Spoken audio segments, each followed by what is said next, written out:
Acogency, c'est quoi? C'est une agence, qui est spécialisée en stratégie numérique, on va dire ça, dans laquelle s'inscrit toute la notion de découvrabilité qui est, un sujet dans lequel on a beaucoup plongé depuis, 1 an et demi à peu près Mmh. et qui nous a donc donné l'occasion de d'aller à la rencontre de ce concept qu'est la découvrabilité et d'être capable de commencer à développer des tactiques, des stratégies justement pour la mettre à la disposition des créateurs. Bon, alors là, commençons par le début. Entendons-nous sur les termes parce que j'ai l'impression que, rapidement, d'emblée, on pense au marketing numérique. On se dit: «La découvrabilité, c'est de rendre un contenu accessible en ligne».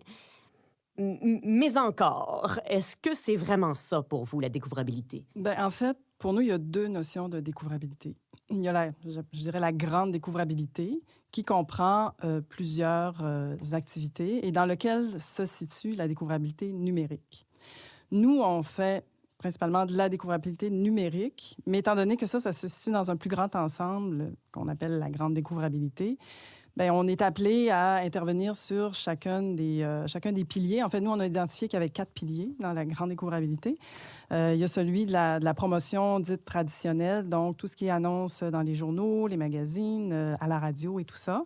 Ça, c'est la première forme pour rendre repérables tes contenus. Dans le fond, dire que tes contenus ou tes Mmh. produits existent. Une forme qui a encore toute sa valeur, d'ailleurs? Oui, oui, tout à fait. Les journaux, les émissions télé n'ont pas disparu, là. Mmh. Le deuxième pilier, le deuxième volet, ben, c'est le marketing numérique. Et là, on pense aux réseaux sociaux, à l'achat de mots-clés, à la programmatique et tout ça. Mmh. Et ces 2 piliers-là, quand on fait des activités à l'intérieur de ça, on s'adresse aux humains.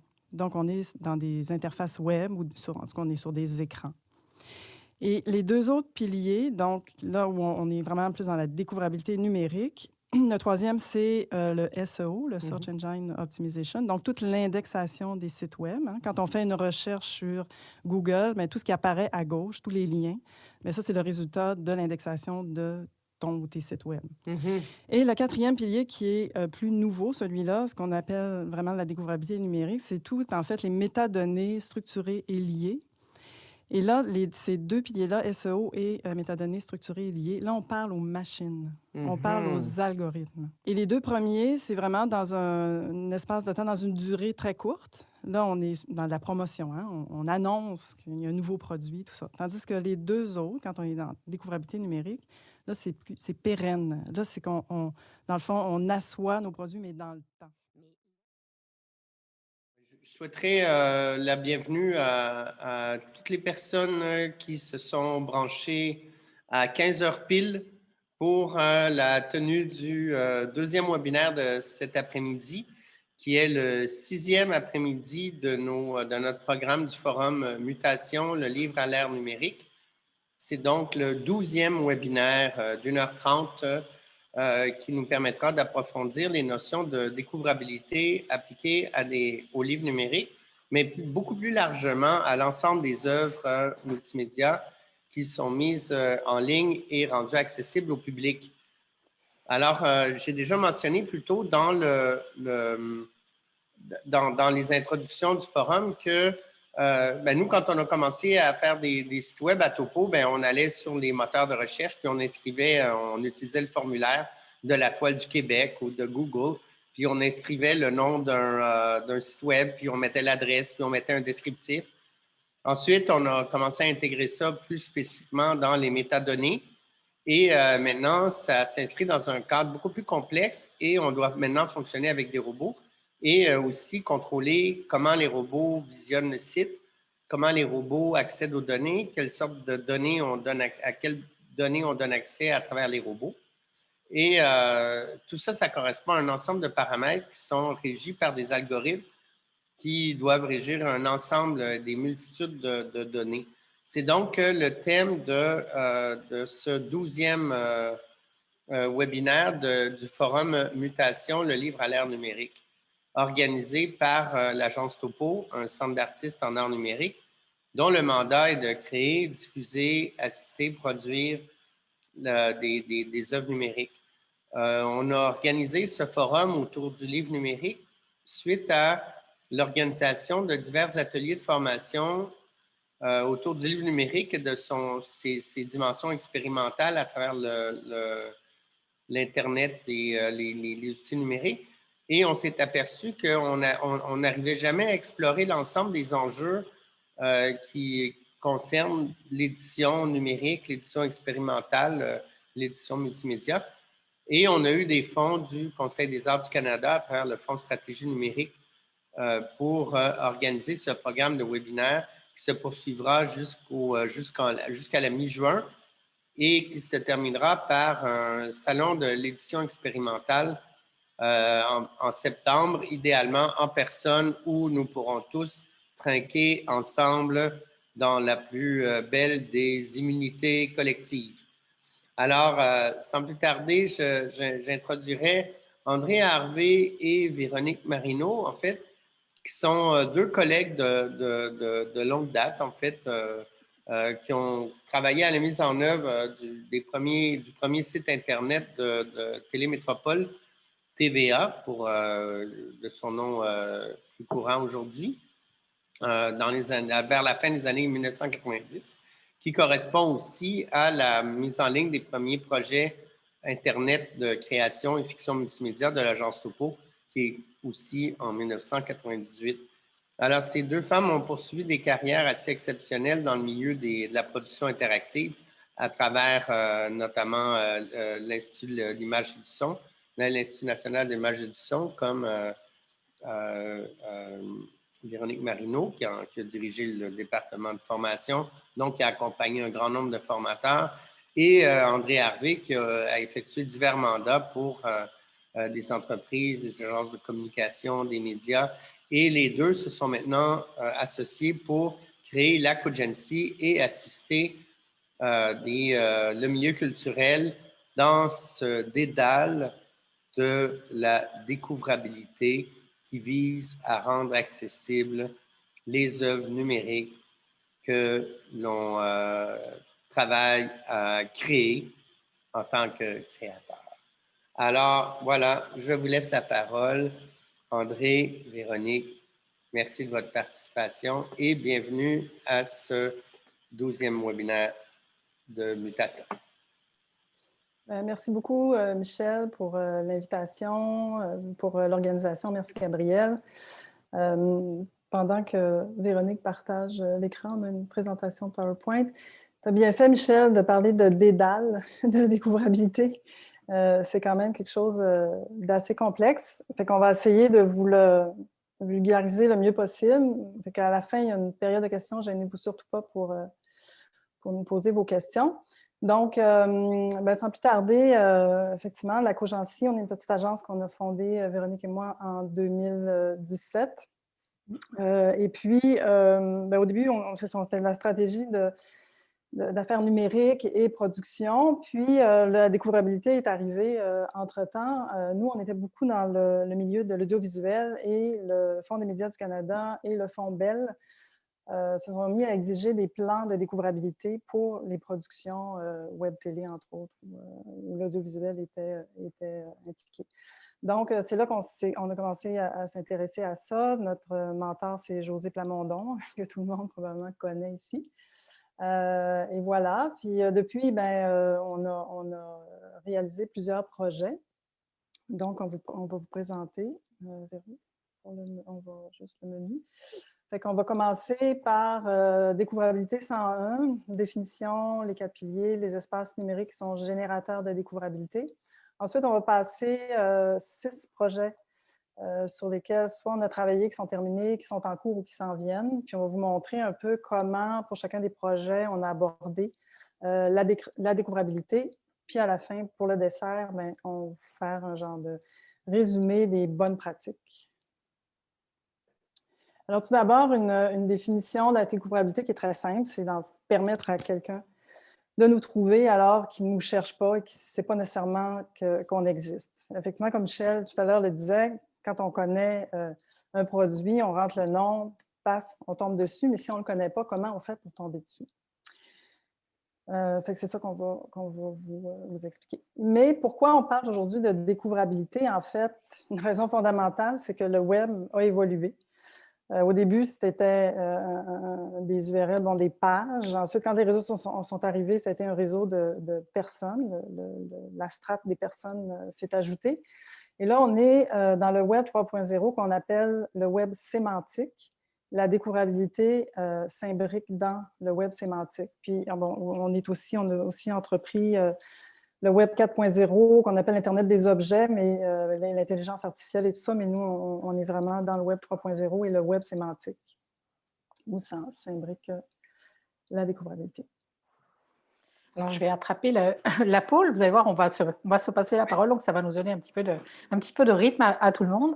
Ce qui est important de comprendre, c'est qu'effectivement, depuis qu'on est rentré dans la version 3.0 du web, donc dans toute la notion conceptuelle, donc de relier les idées, il s'est passé des choses majeures au niveau des moteurs de recherche. C'est que d'abord, les algorithmes ont pris le contrôle. Ça, vous le savez, on le vit tous les jours. Donc, on est dans un univers de recommandations, vous aimez, donc vous devriez aimer ça, et on est aussi dans de la génération automatique d'informations. Mais aussi, la grande avancée, c'est que les moteurs de recherche sont devenus de plus en plus intelligents et aujourd'hui ont des capacités d'interprétation des contenus textuels. Avant, on travaillait beaucoup en mots-clés, donc on était dans du hors-sens, on était dans une addition de 0 et de 1. Aujourd'hui, on n'est plus du tout dans le mot-clé, on est vraiment dans le contexte et dans la compréhension sémantique, sans parler vraiment de web sémantique au niveau des moteurs de recherche, mais on est quand même très, très proche de la compréhension des textes. Donc, ce qu'on prenait comme étant quelque chose de moins important, qui était souvent le contenu textuel dans les sites web, est devenu un des facteurs clés en termes de découvrabilité. Donc, ce changement technologique a une importance stratégique pour l'ensemble de la relation entre les contenus et l'usager, parce qu'ultimement, c'est ça qui compte. On parlait des moteurs de recherche qui sont devenus des êtres beaucoup plus intelligents qu'au début, mais en fait, on part de quoi? Au départ, la recherche, c'était débrouille-toi. On posait une question, éventuellement, c'était déjà des mots-clés, puis on nous présentait une forêt de liens et puis là, on faisait confiance à notre intelligence en disant: «Bah, tu vas finir par trouver le lien, puis, au milieu de ça, j'espère que tu vas trouver la bonne raison». Et puis on a évolué un petit peu, la recherche s'est dit: «Beh, je vais quand même essayer de t'aider». Je commence à devenir un petit peu plus agile, donc je commence à t'aider. Donc parmi les liens, je peux peut-être te mettre en avant certains liens qui seraient peut-être plus intéressants pour toi.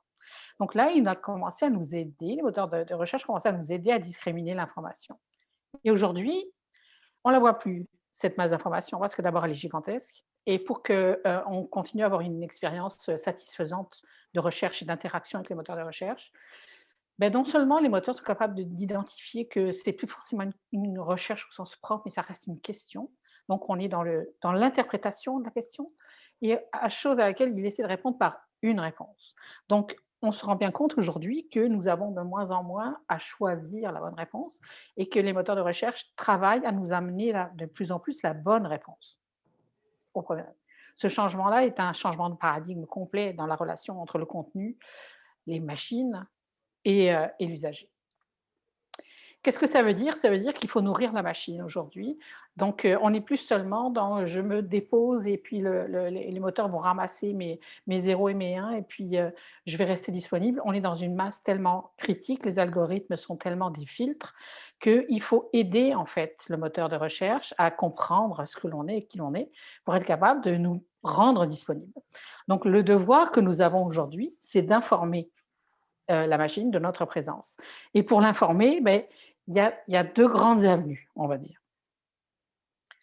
La première avenue, puis ça, on va la clarifier tout de suite. Souvent, la grosse question, c'est oui, on entend parler beaucoup des métadonnées, mais c'est quoi les métadonnées? Cette image, je pense, est assez claire. Les données, c'est ce que l'on voit, et les métadonnées, c'est ce qui fait que les données existent. Donc, c'est ce qui va donner tout son sens à la donnée. On va faire un petit exercice. Si on utilise le mot Vénus, Vénus, si je ne le contextualise pas, ça peut être plusieurs choses. Ça peut être une déesse, ça peut être une planète, ça peut être une œuvre d'art et ça peut être un rasoir pour femmes aussi.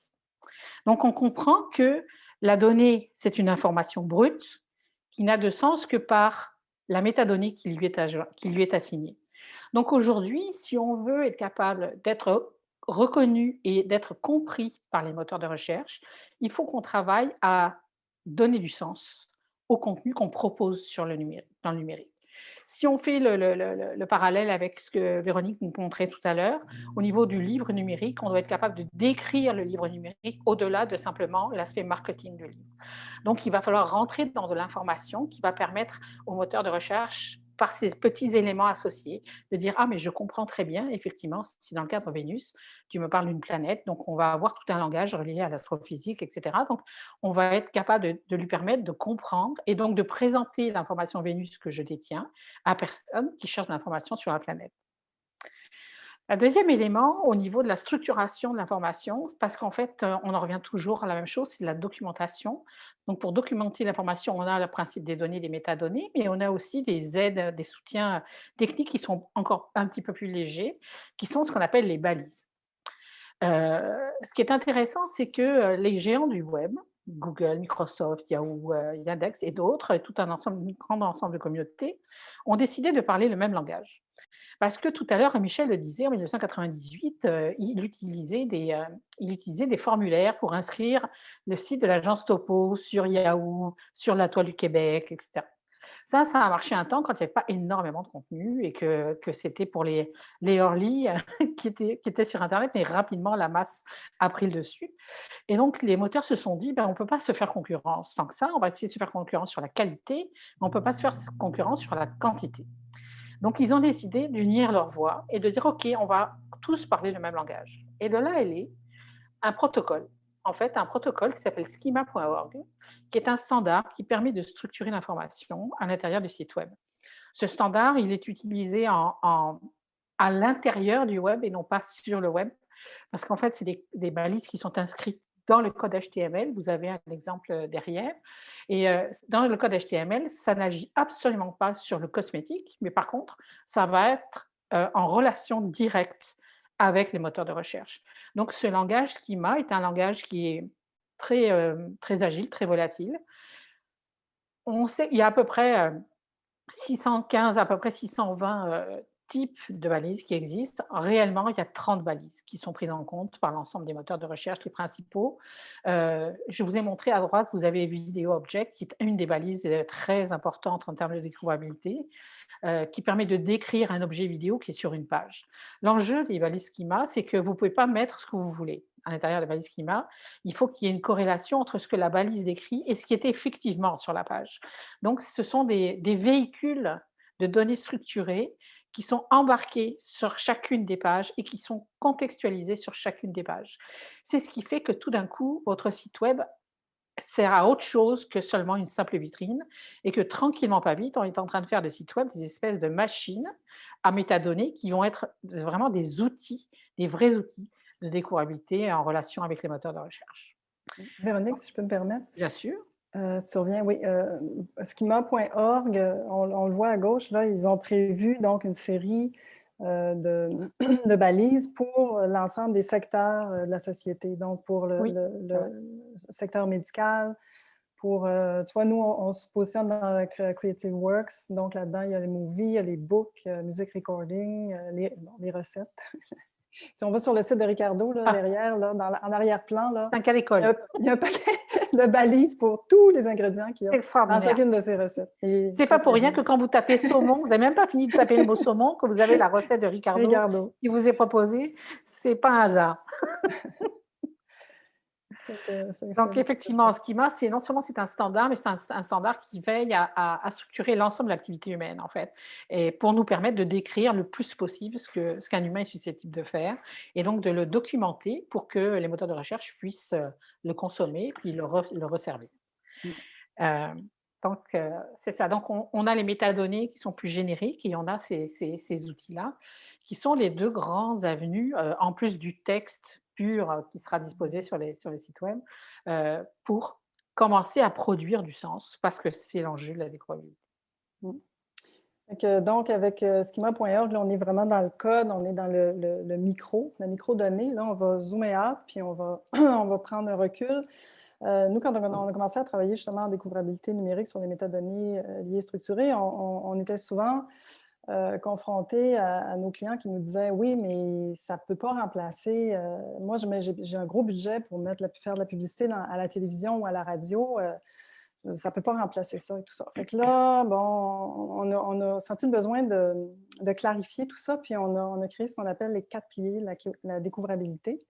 Donc, le premier, c'est effectivement la promotion traditionnelle à gauche, donc tout ce qui est achat médias, relations publiques, organisation concours, d'événements et tout ça.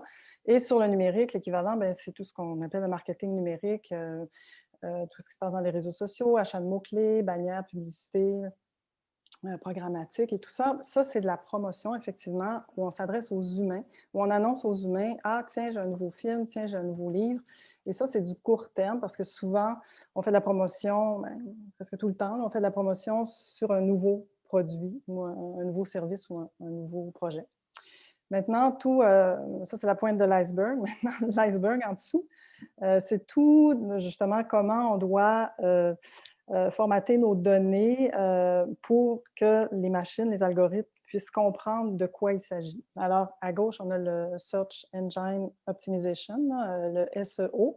Donc, ça, c'est tous les mots-clés qu'on rentre effectivement dans le code HTML pour que les pages soient indexées quand on fait une recherche dans un moteur de recherche. Là, toute la colonne de liens à gauche qui apparaît, ça, c'est du SEO. Et tout ce que Véronique vient de parler, le schema.org, les microdonnées, tout ça, c'est la documentation de contenu. On va parler plus loin de l'univers Wikimedia. Ça, c'est vraiment dans le cadran métadonnées liées structurées. Et ça, c'est pour converser avec les machines, pour nourrir la machine. Et c'est vraiment pour du long terme. Alors, les deux cadrans du haut, on est dans un mode de séduction, de promotion pour faire connaître son produit. Puis, une fois que ça, c'est terminé, nous, on compare souvent ça à un feu de paille. Hein, là, ça brûle, puis on voit la lueur, on sent la chaleur et tout ça, mais ça s'éteint rapidement. Mais tout ce qui est en bas, là, on parle de présence. Là, on est plus dans un feu de foyer avec du bois franc. Donc, là, on maintient le feu pour à plus long terme. C'est pour qu'une fois qu'on a terminé notre promotion, que nos produits continuent à être présents sur le web et à être considérés par les moteurs de recherche et les algorithmes. Alors, qu'est-ce que ça veut dire concrètement, ce schéma-là qui est un peu théorique?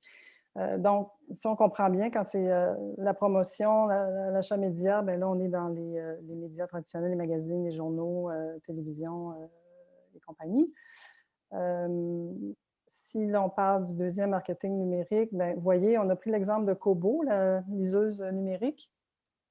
Ils ont acheté des mots-clés sur Google, donc eux, ils se retrouvent dans les résultats de recherche, ils se retrouvent avec le chapeau annonce. Donc, eux autres, là, ils ont fait une action, ils ont mis de l'argent en promotion dans l'achat de mots-clés.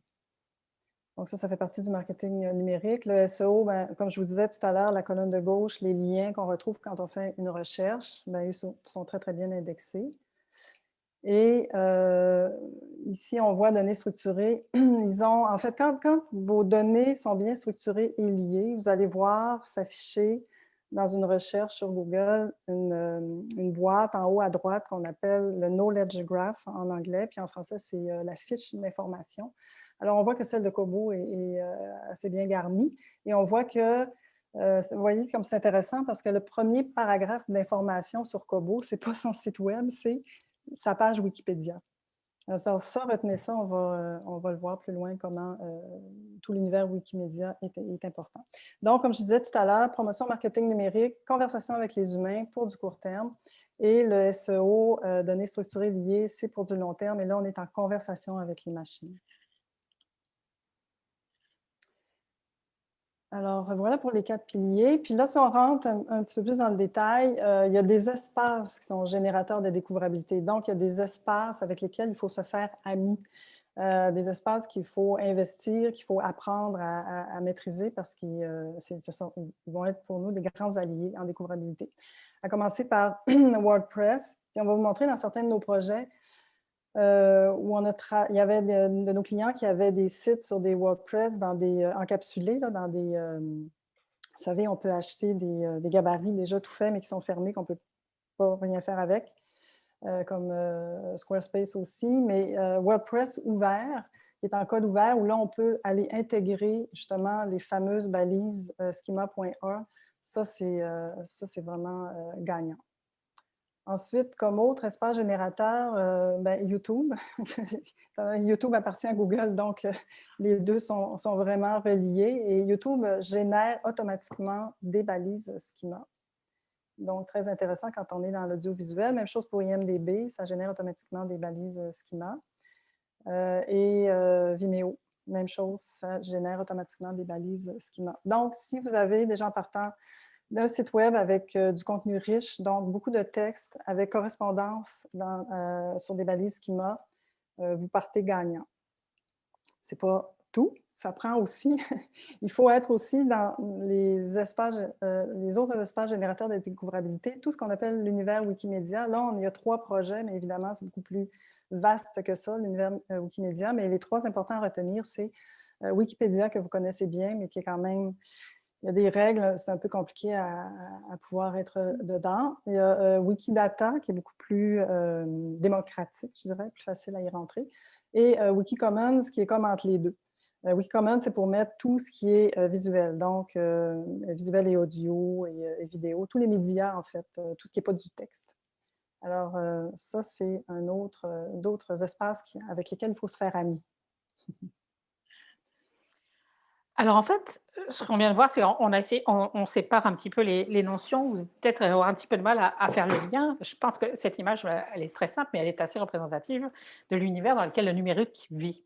C'est-à-dire qu'en fait, ce sont des planètes séparées, mais qui sont reliées les unes avec les autres et l'objectif, c'est de faire circuler les moteurs de recherche à l'intérieur de notre propre écosystème pour lui faire comprendre qu'en fait, on a du contenu qui est riche et qu'il y a du contenu qui est à proposer, qui est disponible et qui peut, en prendre connaissance.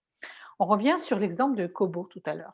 Quand on a fait la recherche sur Kobo, on s'est rendu compte que tout d'abord, on nous proposait, rapidement l'annonce, mais qu'on nous proposait le site web avec l'architecture, bien définie au niveau du SEO. Mais ce qui est intéressant, c'est de voir la petite, boîte qui est à droite, où là, Google me dit, «By the way, OK, tu cherches Kobo, mais tu cherches, à parler à qui? Est-ce que tu veux parler à la maison mère ou est-ce que tu voudrais parler directement? Est-ce que tu veux directement t'informer sur le produit?»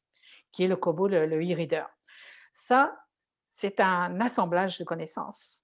Il n'y a pas un humain qui fabrique ça. Ça, c'est un assemblage de connaissances. Ça veut donc dire qu'il y a eu suffisamment d'informations qui ont été déposées dans les endroits générateurs de compréhension et de sens, dans un format que les moteurs de recherche ont pu interpréter, pour qu'ils soient capables de me poser la question, by the way, au-delà du mot-clé, c'est quoi que tu cherches?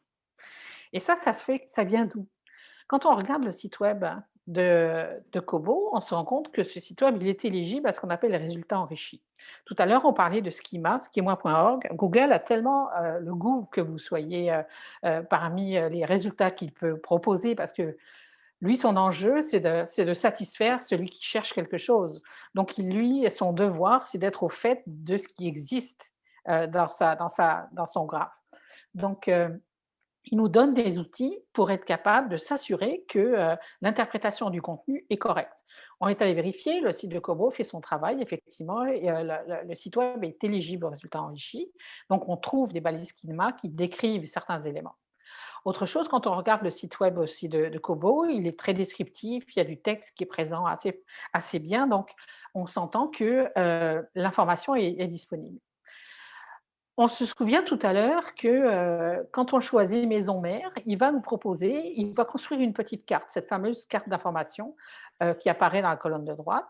Et là, on se rend compte qu'effectivement, le premier paragraphe pour nous parler de Kobo, c'est pas c'est pas le texte qu'on trouve sur le site web, c'est un texte qui est disponible sur Wikipédia, avec d'autres informations, service client, organisation mère, fondateur, et cetera. Là, ça, c'est une réponse qui est un assemblage de connaissances.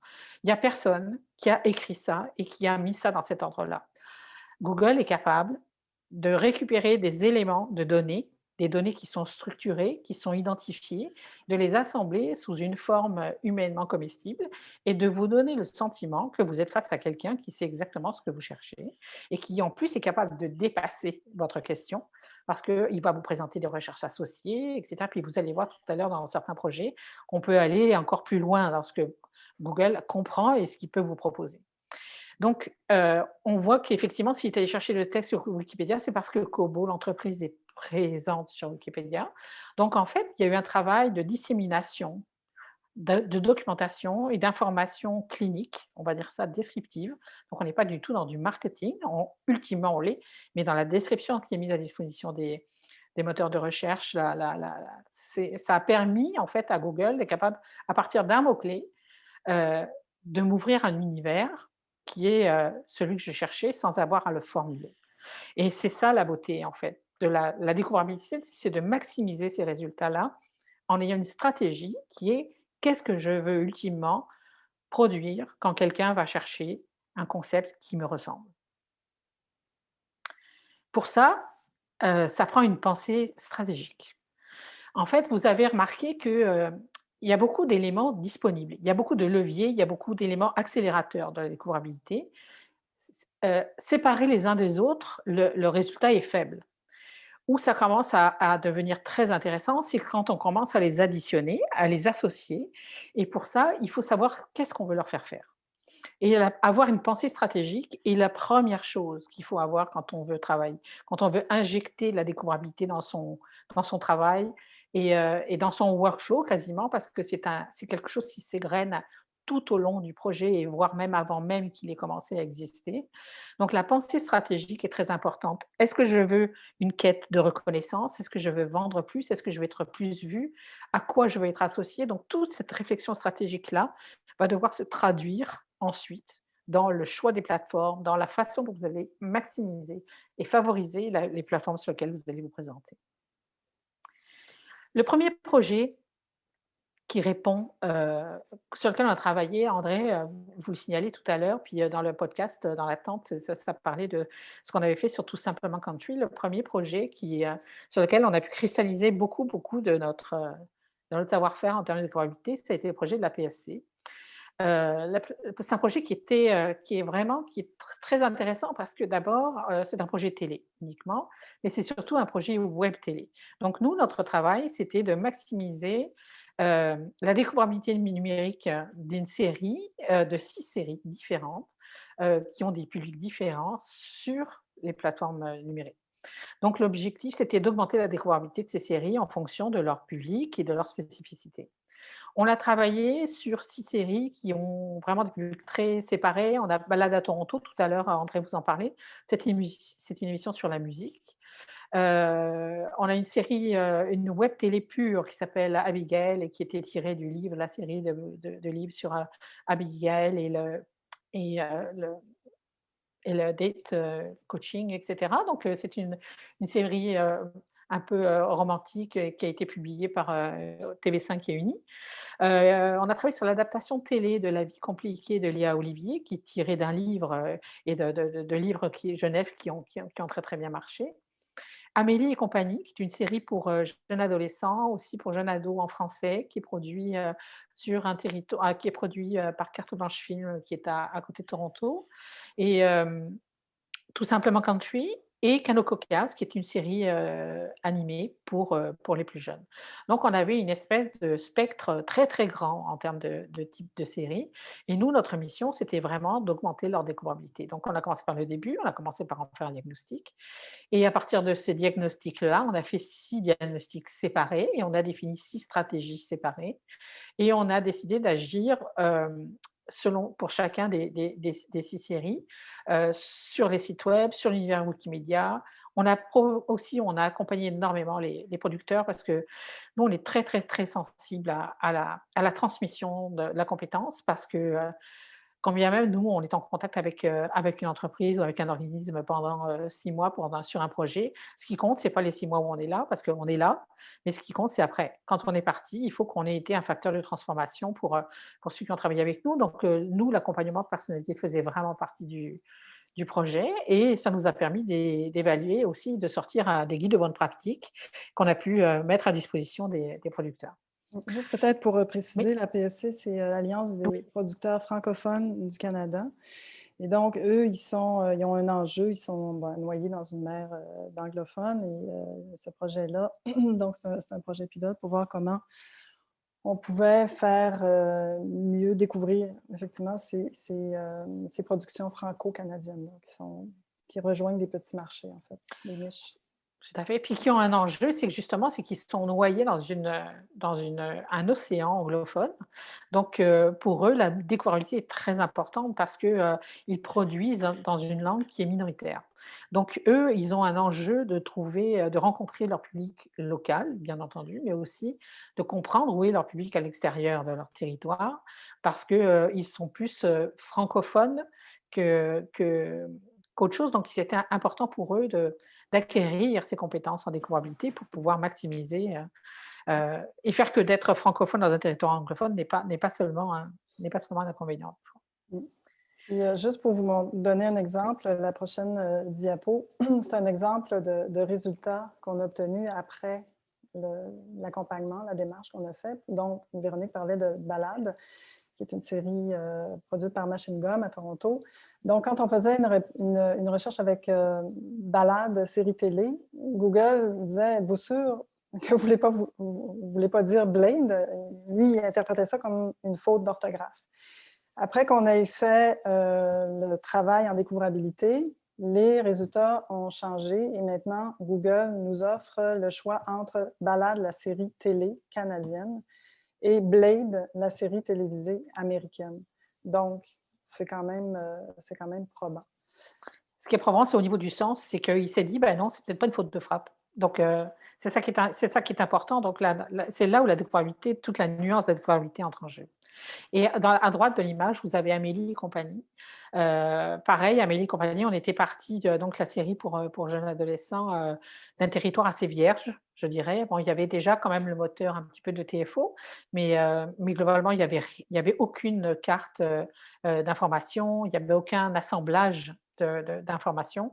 Il y avait aucune remontée aussi au niveau des vidéos. Donc là, on voit que quelqu'un qui chercherait, au niveau de la description d'Amélie et compagnie, on est mur à mur. Il y a une production de cartes d'information, il y a les vidéos qui sont poussées en avant, et cetera. Donc quelqu'un qui veut découvrir l'univers d'Amélie et compagnie a accès aux 4 saisons, alors qu'avant on était dans un territoire très, très, très, très vierge. Donc, dans les 2 cas, ça a été un travail beaucoup sur les sites web, ça avait un travail, beaucoup au niveau du données schema. On a travaillé aussi, sur, Wikidata et Wikipédia, surtout Wikipédia, et d'ailleurs, on voit que pour Amélie, c'est l'extrait est tiré non pas du site web de Carte Blanche Film, mais de Wikipédia. Donc ça veut dire que les moteurs de recherche ont été capables de circuler à travers l'univers et de rassembler de l'information pour nous présenter finalement une réponse qui est très construite.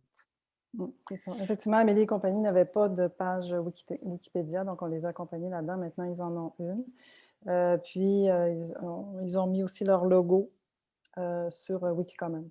C'est ça. Puis juste une chose, la notion de distribution était importante parce que, Cameron Brothers, pour donner, un exemple, Cameron Brothers, c'était une locomotive en termes de découvrabilité. Il était important que la compagnie de production puisse bâtir sur lui parce que Cameron Brothers est un acteur phare d'une série sur Netflix et qui a fait qui a fait vraiment un gros lancement.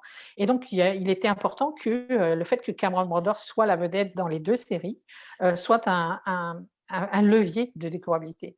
Et donc, il était important d'arriver par l'information, par les schémas et les métadonnées, d'associer clairement Cameron Brothers à la production d'Amélie et compagnie. Et donc, à chaque fois, qu'on soit capable d'avoir ce croisement-là. Et ça, c'est quelque chose qu'on a obtenu surtout en travaillant sur IMDb, parce que Cameron était présent sur IMDb. Donc, on a travaillé beaucoup à mettre Amélie sur IMDb, à le décrire en détail. Et du coup, beh, la distribution s'est imposée dans la génération de la carte d'information. Et ça, c'était très important qu'on arrive à faire ça parce que souvent, on ne va pas chercher une série par le nom. On va surtout fouiller quand on aime un acteur. Donc, on a parié beaucoup au niveau de la découvrabilité sur son casting. Et pour ça, il était important que les moteurs de recherche soient capables d'associer l'un à l'autre sans qu'on soit capable de nommer la série. Effectivement. Le deuxième projet sur lequel on a travaillé, c'est avec, on a beaucoup d'acronymes, hein, le RDIFQ, c'est le regroupement des distributeurs indépendants de films du Québec. Ils sont à peu près une dizaine de membres. Nous, on a travaillé avec 6 d'entre eux. Et c'était pour, la plupart, c'est ça, ils distribuent des films soit français ou des films québécois. C'est pas des blockbusters, là, c'est vraiment du film de répertoire. Donc, encore là, un enjeu de faire découvrir ces films-là. Alors, au départ, il y avait un enjeu parce que chacun des 6 distributeurs avait toutes les données sur leurs films étaient dans des bases de données privées et fermées. Donc, on a fait un premier exercice pour mutualiser les données des 6 catalogues. Donc, on a fait un seul, on a travaillé avec du Excel, on a fait un gros fichier Excel. Et à partir de ça, on a modélisé les données. Donc, au départ, on avait 280 films, 6 distributeurs. 2700 personnes, donc on parle de comédiens, réalisateurs, techniciens, toutes les équipes qui travaillaient là-dessus. On s'est retrouvé aussi avec 300 sociétés, donc toutes les sociétés de production, de production de musique et tout ça. On a eu 10 langues. On a déposé 268 affiches et 6 logos dans Wikicommons. Parce que tout ça, c'était en fait d'envoyer ça dans Wikidata. Alors, on a modélisé, on est allé voir, dans le fond, Iron Man. On a pris un exemple d'un film extrêmement populaire américain qui a dans Wikidata qui est très, très, très déployé. Et là, on a regardé c'était quoi les propriétés qui étaient reliées à un film et on a modélisé donc le catalogue du RDFQ en fonction de l'ontologie du cinéma dans Wikidata. Et en plus, là, on en a profité pour rajouter les cotes de la Régie du cinéma. Ça, c'était pas dans le mandat, mais il y a la Régie du cinéma au Québec là, qui en fait, part des années 60, qui est en fait, au début, c'était de la censure. C'était pour identifier les films On ne porno. pouvait pas voir. C'est ça. Là, aujourd'hui, c'est Mediafilm qui donne une cote à chacun des films aussitôt qui est diffusé au Québec. Donc, ça, c'était pas présent sur Wikidata. Donc, on a rentré toutes les codes de la Régie du cinéma. Donc, on peut faire des liens maintenant entre ces cotes-là et les films du RDIFQ. Alors, en termes de résultats, on a obtenu des résultats concrets. Par exemple, sur La Maison des Syriens, qui est un film de Spira, qui est une maison de distribution basée à Québec. Quand on faisait une recherche sur le film, Spira ne ressortait absolument pas. Et après, le travail en découvrabilité, là, ce qui est intéressant, c'est qu'on avait une fiche d'information où là, on avait accès au teaser du film et la maison de production Spira maintenant ressortait avec des liens carrément sur les vidéos qu'on peut écouter, donc qu'on peut acheter. Parce que, évidemment, pas évidemment, mais un des objectifs du RDIFQ, c'était pas juste c'était de rendre découvrable pour éventuellement vendre les films. Donc, puis là, c'est ça, on a fait aussi un travail, c'est ça, au niveau de leur site web, de chacun. On est allé voir chacun des sites web de chacun des distributeurs. Et là, on a identifié lesquels dans ces sites-là où on pouvait intervenir dans le code. Ça n'a pas été possible de le faire pour tous parce qu'il y en a un, entre autres, là, il avait choisi Squarespace. Ça, c'est un gabarit complètement encapsulé. On ne peut rien faire avec. Oui, on peut faire des sites web très rapidement et facilement, mais après coup, on est pris.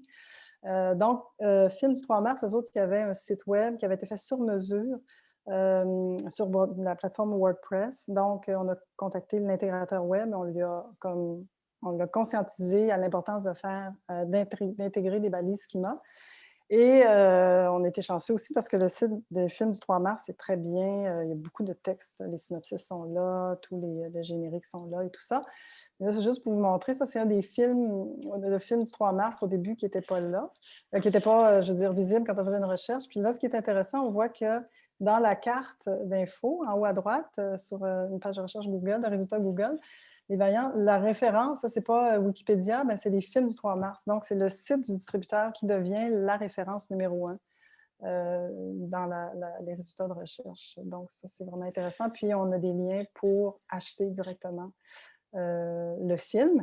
Puis c'est ça, dans la stratégie, vu qu'eux autres, ils voulaient vendre et non pas juste être visibles, alors dans les balises schema, on aurait pu choisir de mettre movie, mais on a décidé de mettre vidéo object pour dire à l'algorithme qu'il y a une vidéo qu'on peut regarder. Parce que si on met movie, ça peut être juste une fiche de film avec un synopsis, juste du texte, et qu'on ne peut pas cliquer pour acheter une vidéo. Donc, on a vraiment choisi de mettre dans les balises vidéo object pour être encore plus pointu. Et ce que André pointe là, c'est très important. On en revient au principe de la pensée stratégique. Quel est l'objet? Pourquoi on fait ces efforts-là? Qu'est-ce qu'on poursuit comme résultat? Et donc c'est important de faire ce travail-là en amont pour ensuite être capable de faire des choix stratégiques et techniques et de les implanter au bon moment. Je reviendrai sur le petit rectangle de droite où, effectivement, il présente, le synopsis à partir du film, du site des films du 3 mars. C'est que pourquoi c'est important ce résultat? Ça, c'est qu'effectivement, Google, il a un enjeu dans la vie, puis je dis Google, mais Bing et Yahoo aussi, ils ont un enjeu, c'est la crédibilité. C'est, eux, leur angoisse, c'est la fake news. Donc eux ont besoin de trouver des éléments des espaces dans lesquels ils ont confiance. Et c'est pour ça que quand on parle de levier de découvrabilité et d'espaces favorisant la découvrabilité, ce sont surtout et aussi beaucoup les espaces dans lesquels les moteurs de recherche ont confiance. Donc il est important de se positionner sur ces espaces-là parce que le niveau d'autorité qu'ils vont accorder à l'espace est très très fort. Donc ça veut dire que ça déjà ça vous préqualifie, on va dire ça, à une bonne interprétation de leur part. Ce qui est fantastique dans le travail sur le site web du film du 3 mars, c'est que le travail a été fait avec beaucoup de précision par rapport à la structure du site web, à la façon dont les textes sont écrits, la disponibilité, les données schema, les balises schema qui sont inscrites. Et Google, à force, s'est rendu compte qu'il pouvait avoir une foi totale, une crédibilité totale dans le site web des films du 3 mars. Parce que les films du 3 mars a aussi une page Wikipédia. Mais il ne l'a pas montré parce qu'il n'a pas le besoin de le faire. Parce qu'il dit: «Le site est tellement le système est tellement bien créé, tellement bien, ingérable pour moi que, je peux lui faire confiance et présenter cette information-là». Donc là, ça, c'est le résultat d'un travail entre la machine et le code du site web et ça permet de devenir de plus en plus une personne d'autorité. Et ça veut donc dire que le film du 3 mars, à chaque fois qu'ils vont travailler la découvrabilité de leurs autres films, vont bénéficier de ce moteur-là. Donc on s'entend qu'un effort de découvrabilité, sur une stratégie spécifique ou sur un type d'objet spécifique va bénéficier à l'ensemble de l'œuvre, à l'ensemble de l'entreprise et à l'ensemble des contenus qui sont, mis à disposition au niveau numérique, en numérique par la même entreprise.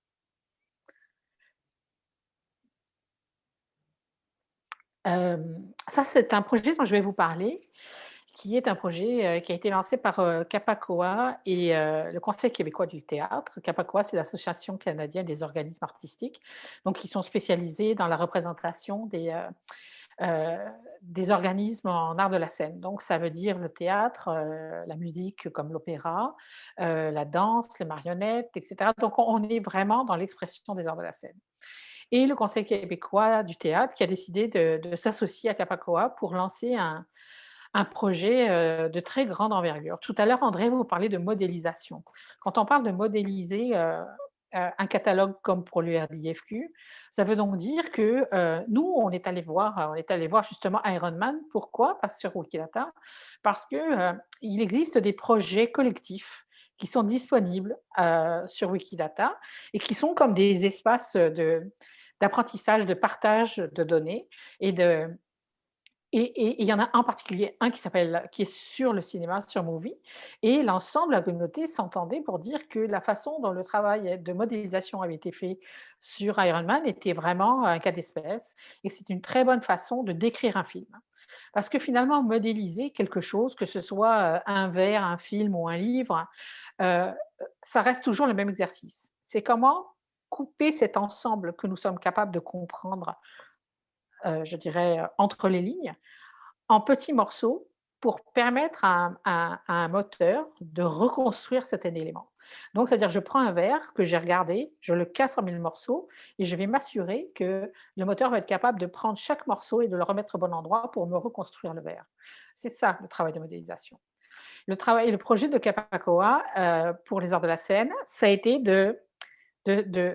d'ouvrir la voie en termes de réflexion sur comment décrire les arts de la scène. Donc, ça veut dire comment décrire une pièce de théâtre, comment décrire une salle de théâtre, comment décrire une salle d'opéra, comment décrire un orchestre, comment décrire un comédien, comment décrire un directeur artistique, comment décrire une troupe de théâtre, comment décrire une troupe de danse, etc. Donc, ça a été un travail qui s'est fait collectivement. Donc, il y a eu, la réunion d'un comité international sur lequel il y avait, 8 personnes, 9 personnes sur 4 continents. Il y en avait une en Australie, il y en avait en Europe, en Amérique du Nord, hem, des francophones, des anglophones, des allophones et c'était un comité qui s'est séparé en 2, c'est-à-dire qu'il y avait autant de spécialistes des milieux que des spécialistes de la modélisation. Tout à l'heure, André, vous parliez d'une mot qui était l'ontologie. L'oncologie, c'est une grammaire. Donc, comment est-ce qu'on va construire cette grammaire pour être capable, tous à travers le monde, de décrire une pièce de théâtre dans un langage universel? L'avantage de Wikidata, c'est que c'est un univers qui est multilingue. Donc, c'est pour ça qu'il était important que le comité soit international pour qu'on puisse avoir une discussion aussi au niveau sémantique.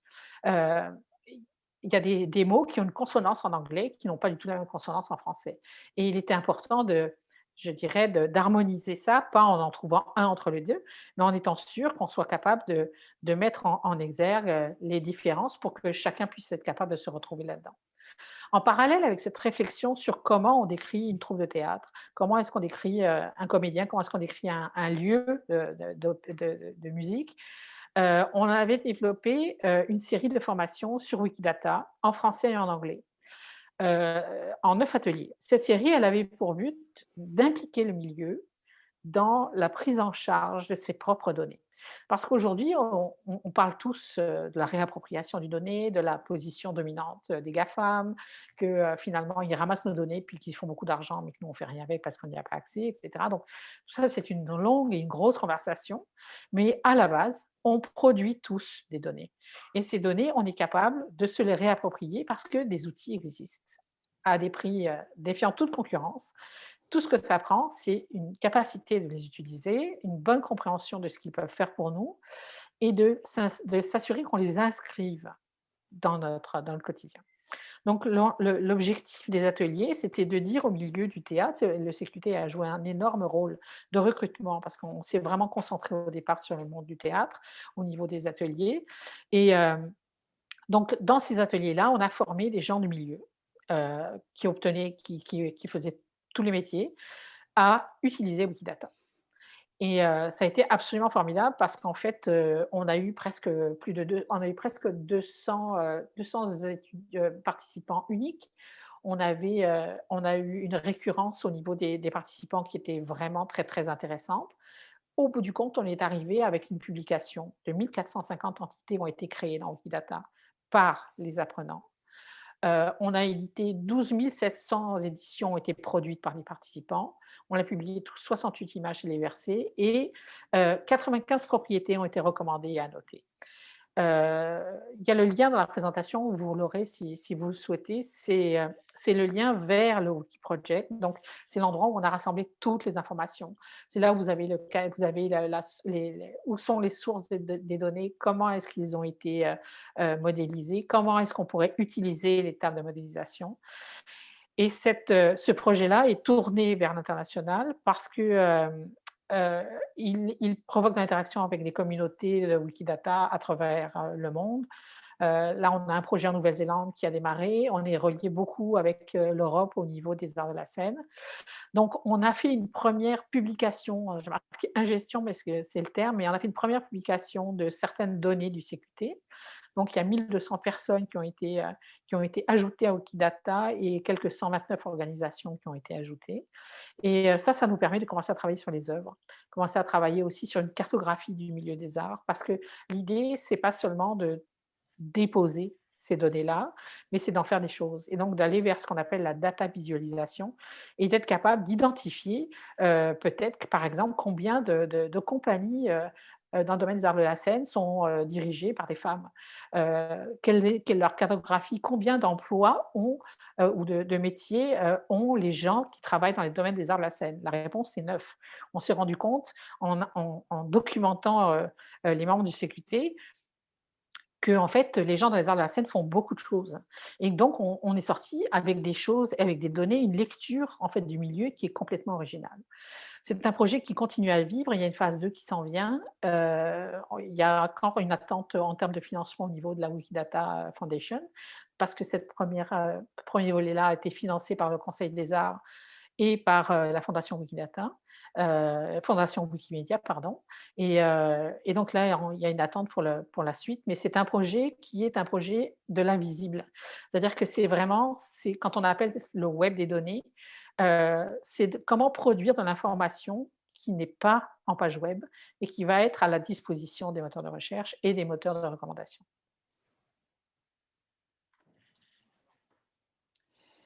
Voilà. Donc, on passe à un autre projet, un autre acronyme, le FRIC, qui est le Front des réalisateurs indépendants du Canada. On est encore dans le franco-canadien. Donc, qu'est-ce que c'est que le FRIC? C'est une association qui représente 75 réalisateurs franco-canadiens avec un catalogue de 225 films. Alors, ce qu'on a fait avec le FRIC, l'objectif était vraiment de rendre découvrables ces réalisateurs-là et ainsi que leurs films parce que, comme on sait, le marché est encore plus petit là-bas. Puis eux, ils portent plusieurs chapeaux, donc ils peuvent obtenir d'autres mandats en étant découvrables. Alors, on est en processus là, de transférer ces informations-là dans Wikidata, dans IMDb, et on leur a proposé de faire une refonte de site web parce que leur site web était sur un gabarit WordPress encapsulé, donc fermé, où on ne pouvait absolument pas aller intégrer des balises schema. Donc, on est en processus de faire une belle refonte de site où là, chaque réalisateur va avoir sa page avec son nom dans l'URL, avec beaucoup d'informations et des balises schema correspondantes. Voilà, donc processus en 3 étapes. L'importation, on procède donc en important les personnes, les films, puis on génère un site propulseur de données structurées et liées. Un autre projet qui est en cours, c'est le Wapikoni mobile.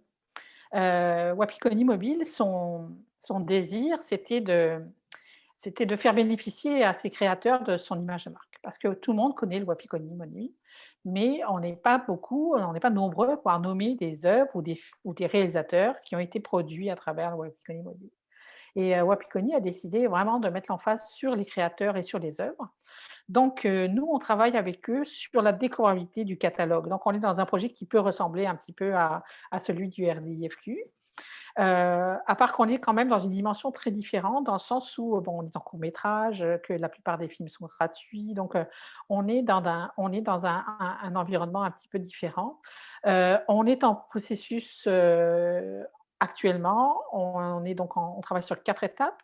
On a l'import automatisé des réalisateurs, on a l'import automatisé des films, l'import manuel des prix. Pourquoi? Parce qu'en fait, d'écrire des prix, c'est toujours compliqué parce que, des fois, on est nominé, on peut être nominé, on peut être, gagnant, on peut avoir été présent à, mais pas avoir été nominé. Donc on s'est rendu compte que l'automatisation de la gestion des prix en ligne, dans Wikidata était quelque chose de complexe. Donc on va le travailler à la main parce qu'il n'y a pas d'autre façon de le faire et certains films, ont obtenu des prix dans les festivals, donc et puis c'est beaucoup des films qui tombent beaucoup dans les festivals. Et en fait, tout ça, ça nous a donné, une opportunité, c'est que l'enjeu, de faire ce genre d'activité, donc de travailler à modéliser ses œuvres et de s'assurer qu'on le publie sur des bases, de connaissances, ouvertes et internationales, c'est que, ça ne s'arrête pas. Parce qu'il y a toujours des films qui sortent, parce que on est dans un mouvement perpétuel de création et d'ajout, donc et de mise à jour. Donc dans le cadre de ce projet-là, on développe, en même temps un outil, qui va permettre à Wapikoni, de générer des rapports de différence. Ça veut dire quoi? Ça veut dire qu'ils vont pouvoir regarder s'il y a des éléments qui ont été mis à jour dans Wikidata de leur propre information et de l'autre côté, eux, s'ils ont des informations à ajouter dans Wikidata, ils vont pouvoir vérifier que cette information-là n'existe pas. Parce que l'enjeu de Wikidata, c'est de s'assurer de maintenir l'intégrité de la base de connaissances. C'est-à-dire qu'il peut y avoir Michel Tremblay, mais il y a beaucoup peut-être de Michel Tremblay. Donc, à chaque fois qu'on va vouloir ajouter une information sur l'auteur Michel Tremblay, il va falloir qu'on s'assure qu'on parle bien, on écrit bien dans la fiche du bon Michel Tremblay. Donc, ce travail de désambiguification est un travail qui nécessite une vérification tout le temps.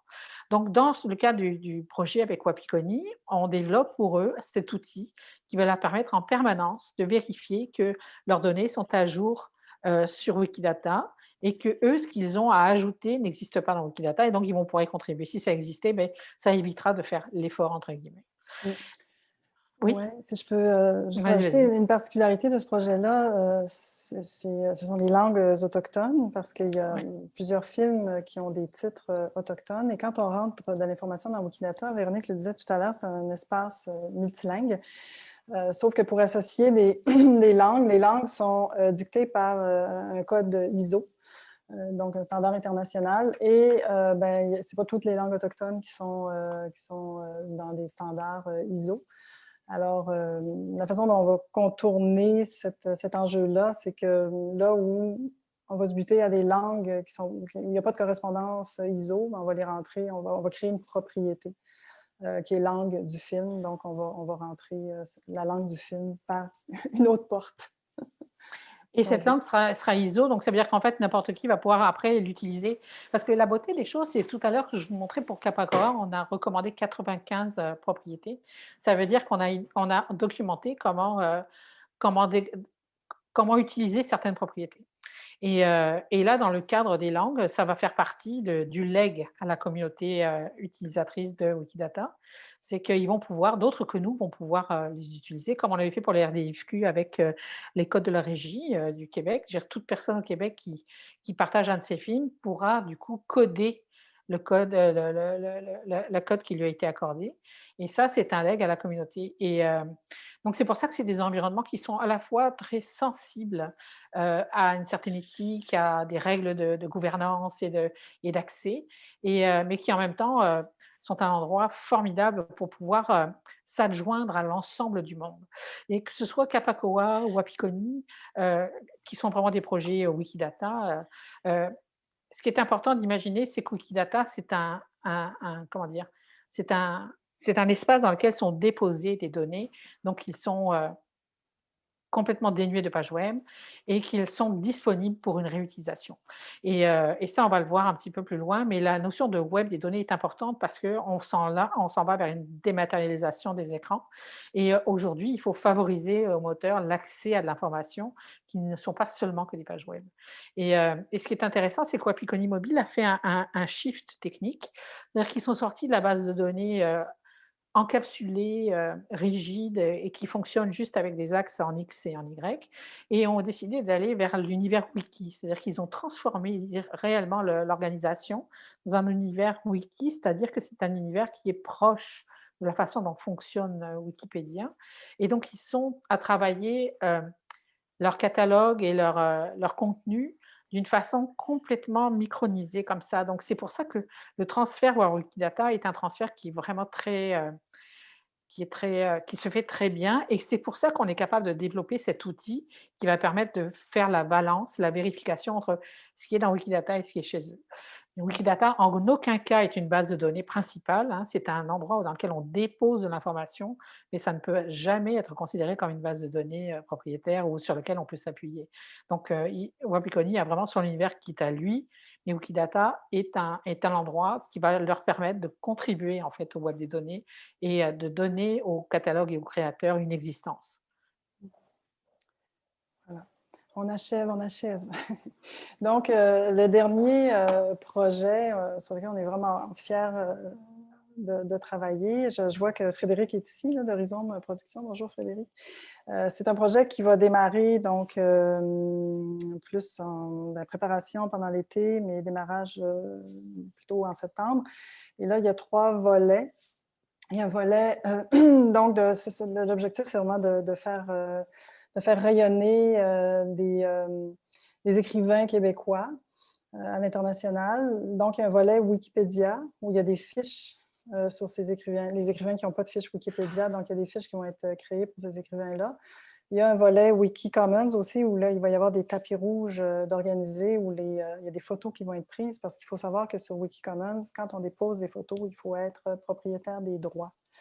On ne peut pas prendre une photo. Par exemple, si on a fait faire une photo par un photographe professionnel, même si on a payé pour qu'il nous prenne en photo, mais les droits de la photo, à moins que tu aies acheté les droits, là, mais habituellement, je pense dans la loi canadienne, c'est toujours le photographe qui reste propriétaire de ces droits de l'image.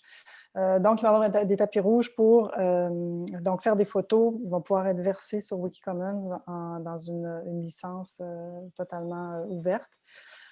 Et le troisième volet, c'est le volet sur lequel la Cogency va travailler, c'est le volet Wikidata, où on va travailler sur la base de données de l'UNEC.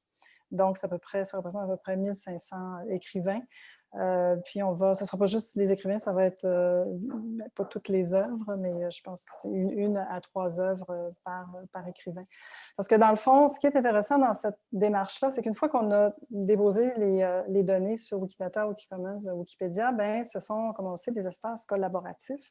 Alors, tout le monde peut ensuite enrichir soit Wikidata, Wikipédia ou Wikicommons. Donc, c'est un travail collectif. Alors, nous, on va démarrer la roue. Alors, c'était la fin de nos projets passés, présents et futurs. On ne connaît pas le secret de la caramel parce que les algorithmes, par exemple, de Google, c'est une boîte noire. Personne ne sait comment vraiment ça fonctionne. Mais c'est juste que, bon, en observant un peu par essai-erreur aussi, quand tu mets des données, on voit qu'est-ce qui se passe. Donc, on a pu arriver à une genre de méthode ou d'approche, mais il faut rester vigilant parce que Google peut changer son algorithme n'importe quand. Un peu, on le voit avec Facebook, là, à un moment donné, ça change. Donc, il faut toujours faire de la veille, rester vigilant et s'adapter. Mais c'est la différence entre se battre contre et dire, ben moi, je ne veux pas en faire partie parce que c'est des gros méchants, puis ils prennent mes données, puis je ne veux rien savoir d'eux autres. Et dire, ben ils sont là, je vais faire avec et je vais plutôt m'arranger pour les faire travailler pour moi, pour qu'ils me servent. Alors, nous, on a pris cette approche-là, mais on ne se vante certainement pas d'avoir une recette magique, puisqu'on l'a vu tout à l'heure, il y a une question de stratégie, il faut s'adapter à chacun des projets, c'est du cas par cas. Par contre, on a quand même, au fur et à mesure des projets, on a commencé à identifier certaines bonnes pratiques et qui sont des concepts, des principes à suivre et qui vont être, qui nous semblent des guides toujours très utiles auxquels on se rapporte. La première chose, c'est de définir une stratégie et des objectifs clairs. Si on se lance, si vous vous lancez dans faire de la découvrabilité et que vous n'avez aucune idée pourquoi vous le faites, ça part mal. Ça part mal parce que vous avez vu, c'est quand même du travail de disséminer de l'information sous la bonne forme, sur les bonnes plateformes, et de faire que ça lève, en fait, que le levier d'accélération se fasse. Ça ne peut pas se faire si vous n'avez pas défini une stratégie, des objectifs clairs. Donc ça, c'est la première chose. Après, lorsque vous avez défini votre stratégie, si on regarde le côté, au niveau du côté du web traditionnel, on va dire ça, il va falloir identifier les bons espaces. Et l'idée, c'est pas d'aller sur Facebook parce que tout le monde va sur Facebook, c'est est-ce que vous avez intérêt à aller sur Facebook ou pas? Est-ce que vous avez intérêt à aller sur Instagram? Est-ce que vous avez intérêt à aller sur Vimeo, sur YouTube, sur name it? Quoi qu'il en soit, il est très important d'identifier les espaces numériques. Et là où on va toucher un petit peu les 3 autres cadrans, c'est où est votre public aussi? Il faut maximiser, votre chance d'être vu par votre public à l'endroit où il se trouve. Et donc, il ne faut pas travailler en fonction du produit, il faut travailler en fonction du public. Donc, il faut toujours se poser la question d'investir le mieux possible les espaces numériques. Au niveau de votre site web, ça veut dire de commencer à bien décrire les contenus et il faut avoir en tête que vous n'écrivez pas seulement pour moi, pour un humain, vous allez écrire pour des engins, pour une machine. Donc il va être important que ce texte soit un vrai véhicule de sens. Il faut travailler sur l'architecture des pages pour maximiser le référencement, intégrer les balises climat, cibler sur les bonnes pages de la bonne manière. Donc là, on est dans du technique, mais qui est très, très, très important. Les titres, les descriptions, les mots-clés, il faut travailler sur une uniformisation du langage similaire sur toutes les plateformes. Si, par exemple, Vous avez des vidéos sur YouTube, vous allez quand vous allez les téléverser, vous allez pouvoir y attacher des tags et cetera, des étiquettes. Il faut que ces tags-là, ces étiquettes soient en syntonisation avec ce que vous avez inscrit ailleurs sur votre site web, par exemple, ou si vous êtes aussi ailleurs sur Vimeo ou ailleurs. Il est important d'avoir un langage commun, similaire sur toutes les plateformes relatif au contenu que vous voulez mettre de l'avant. Il faut créer un cercle vertueux sans fin. L'enjeu, encore une fois, des moteurs de recherche, c'est de proposer des réponses satisfaisantes. Ça veut donc dire que, si vous avez qu'une page et que cette page web, n'est reliée à rien, il y a peu de chances que vous remontiez. Même si vous faites un très, très bon travail de SEO, je veux dire, ceux qui ne vous connaissent pas auront peu de chances de vous rencontrer. Par contre, si vous commencez à avoir des comptes de réseaux sociaux, que vous avez des communautés d'intérêt et cetera, il est très important que vous reliez l'ensemble de votre présence sur tous les espaces. Et là, ce que l'on fait, c'est qu'on crée un cercle dans lequel le moteur de recherche s'inscrit et qui va tourner dedans et c'est un univers qui sera sans fin. Et ça, ce que ça dit, en fait, au moteur du web, c'est que, il se trouve dans un univers dans lequel il y a de la profondeur et donc il y a des chances que ça puisse intéresser des internautes. Et ce que l'internaute va vivre, c'est la même chose. Si moi j'arrive sur une page et que j'ai aucune porte de sortie vers ailleurs, rapidement, soit cette page est à 100 ce que je veux et puis j'ai de la chance, mais sinon qu'est-ce que je vais faire? Je vais revenir en arrière et puis je vais l'oublier. Donc il est très important que vous créiez un cercle vertueux en reliant l'intégralité de votre présence. Tout à l'heure, on se souvient, la découvrabilité, c'est pas de la séduction, c'est de la présence et pour ça, il faut être capable de tracer le chemin et de laisser les petites pierres derrière lesquelles, les moteurs et l'internaute va pouvoir se s'indiquer. Repérer et relier les mentions. Souvent, on a l'impression qu'une fois qu'on est sur internet, c'est fait. Mais en fait, c'est pas la fin, c'est le début. Pourquoi? Parce que, il y a des gens qui peuvent parler de vous, il y a des mentions qui peuvent être faites de vous quelque part. Assurez-vous de les repérer et de relier les mentions. Il faut créer des liens le plus possible. Encore une fois, l'idée, c'est de ne de d'éviter le cul-de-sac en permanence et plus vous aurez, à remonter vers le haut les mentions qui parlent de vous, et plus ce que vous allez démontrer, c'est que vous êtes crédible et que vous créez de l'intérêt. Donc sans parler de popularité, en tout cas, il y a un niveau de crédibilité qui va augmenter. Si on parle du web des données, tout à l'heure, on parlait, Wikidata, Wikipédia et cetera. Donc on est dans du web dématérialisé où on dépose simplement de l'information. Il est important de définir les informations publiées. Je fais référence au CQT tout à l'heure. Dans les données publiques, on a choisi certaines données et pas d'autres. On n'a pas donné d'adresse, on n'a pas donné de email, on a donné des villes, on a donné, des noms, des professions. Donc on a choisi quelles étaient les informations qu'on allait publier. Pour Wapikoni, on a fait le même travail. On a identifié à l'intérieur de l'univers de Wapikoni, quelles sont les informations relatives aux créateurs et aux œuvres qui sont importantes d'être déposées dans le web des données et qu'est-ce qui mérite d'être continué à être confidentialisé. Donc ça, c'est un premier travail. Ensuite, le nettoyage des données. Ça, c'est une étape qu'il ne faut pas négliger. De toute façon, vous n'avez pas le choix parce que souvent les données sont tellement entremêlées qu'elles sont quasiment pas travaillables. Donc, c'est très important de s'attacher à nettoyer ses propres données, sa base de données et de travailler dans le sens du bien commun. Quand on se lance dans l'univers, des bases de connaissances, universelles et ouvertes, heu, on se on se joint à un univers pour lequel le bien commun est très important. Wikimédia n'appartiennent à personne et ils veulent garder cette indépendance. Pour certains qui ont vu un documentaire sur Netflix qui parle justement des GAFAM, il y a quelqu'un en intelligence artificielle qui disait que, Wikipédia est le seul site web au monde que tout le monde voit de la même manière. C'est le seul site web qui n'a aucun filtre d'affichage. Donc, ça veut dire qu'il y a il y a des règles, il y a une certaine intégrité, il y a un respect des règles de gouvernance et c'est ce qui fait que c'est si difficile de percer l'univers de Wikipédia. Souvent, vous allez avoir des gens qui vont vous dire: «Oui, mais moi, ma page a été supprimée, j'arrive jamais à m'y inscrire, on veut jamais de moi, je me fais toujours barrer, on n'y arrive pas». Donc c'est un univers qui est très difficile à percer parce qu'il faut montrer patte blanche, il faut avoir une description ultra clinique. La notion d'encyclopédie est importante aussi, donc on est à 100 lieues du message et du discours et de la description marketing. Donc, ça nécessite une entrée en matière qui est dans une autre façon de penser. Donc, c'est très important d'avoir toujours ça en arrière-tête et de comprendre comment cet univers fonctionne, plutôt que de vouloir s'y garrocher de force parce que de toute façon, vous allez rebondir sur un mur. Ouais, c'est surtout les sources aussi. Il faut avoir Exact. avoir eu des articles dans des médias nationaux, qui ont une distance de C'est 2 5 ans. ans, je pense. Ouais, c'est 2 ans, 2 ans. C'est 2 ça. ans. Donc, puis si vous avez pas ça minimum, ben, vous allez vous faire, kicker out assez C'est rapidement. ça. Il y a une armée de contributeurs derrière Wikipédia qui surveille tout. Un petit truc, si jamais vous créez votre page, Wikipédia, ben, créez-la, le soir alors que les Français sont couchés. Parce que Wikipédia en français est abondamment, Mmh. occupé par des Français.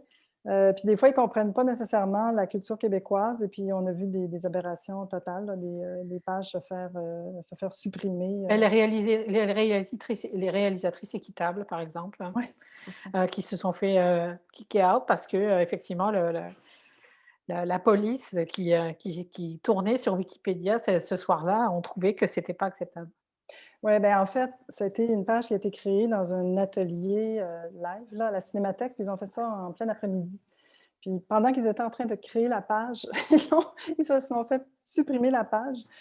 Finalement, ils l'ont refait, mais je pense après 6 heures le soir, après 18 heures, puis là, ça a passé. Fait qu'en tout cas, Puis c'est un petit truc. c'est ça, puis pour faire un petit peu de route là-dessus aussi, ce qu'il faut comprendre, c'est que Wikipédia, en français, est régi selon le droit français de France. Alors que Mmh. Wikipédia Canada anglophone est régi selon les règles de droit américain. Et ça change tout parce que, la relation au droit d'auteur en particulier est très différente entre la France et le Canada et les États-Unis. On fait référence en particulier aux affiches, de films. Chez nous, les affiches de films appartiennent aux distributeurs et sont considérées comme des objets, de marketing, alors qu'en France, l'affiche appartient à son créateur et uniquement à son créateur. Donc nous, quand on par exemple, le RDFQ, quand on a travaillé à publier les affiches des films, il a fallu qu'on négocie, qu'on démontre que, en termes du droit canadien, nous avions le droit de publier ces affiches et que les distributeurs avaient les droits pour le faire. Et donc on s'y est retrouvé justement à dealer avec, ce paradoxe qui est que le Wikipédia en français est sous les règles du code de français de France et non pas du Canada. Donc c'est le genre de surprise face à laquelle on peut se retrouver, en cours de route, et c'est pour ça que c'est très important de prendre soin de tous les autres. Parce que quand on de tous les autres espaces, parce que vous avez des espaces numériques qui sont gratuit et «disponible» entre guillemets, c'est-à-dire que vous pouvez bon, un site web, ça reste payant, mais WordPress ne l'est pas. Vous pouvez utiliser YouTube, IMDb, vous pouvez utiliser bien des espaces sur lesquels vous allez pouvoir contrebalancer cette difficulté d'être présent dans l'univers Wikimédia. Donc il est très important de prendre soin du travail que vous faites au niveau de la description de vos contenus à l'extérieur de Wikimédia, et si vous arrivez à investir le milieu de Wikimédia, bah, alors c'est gagné. Mais, mais c'est très important de prendre soin de l'ensemble parce que justement, chaque territoire comme ça peut avoir des contraintes à l'entrée.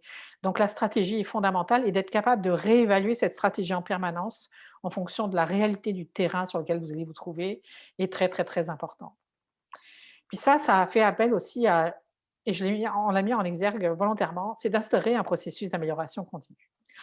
La Côte des Coureurs, on a l'impression que ça commence et puis que, beh, c'est fini quand on a terminé. Non, non, non, encore une fois, c'est comme internet, c'est quand vous y êtes que ça commence et non pas quand, vous avez terminé de livrer le site web.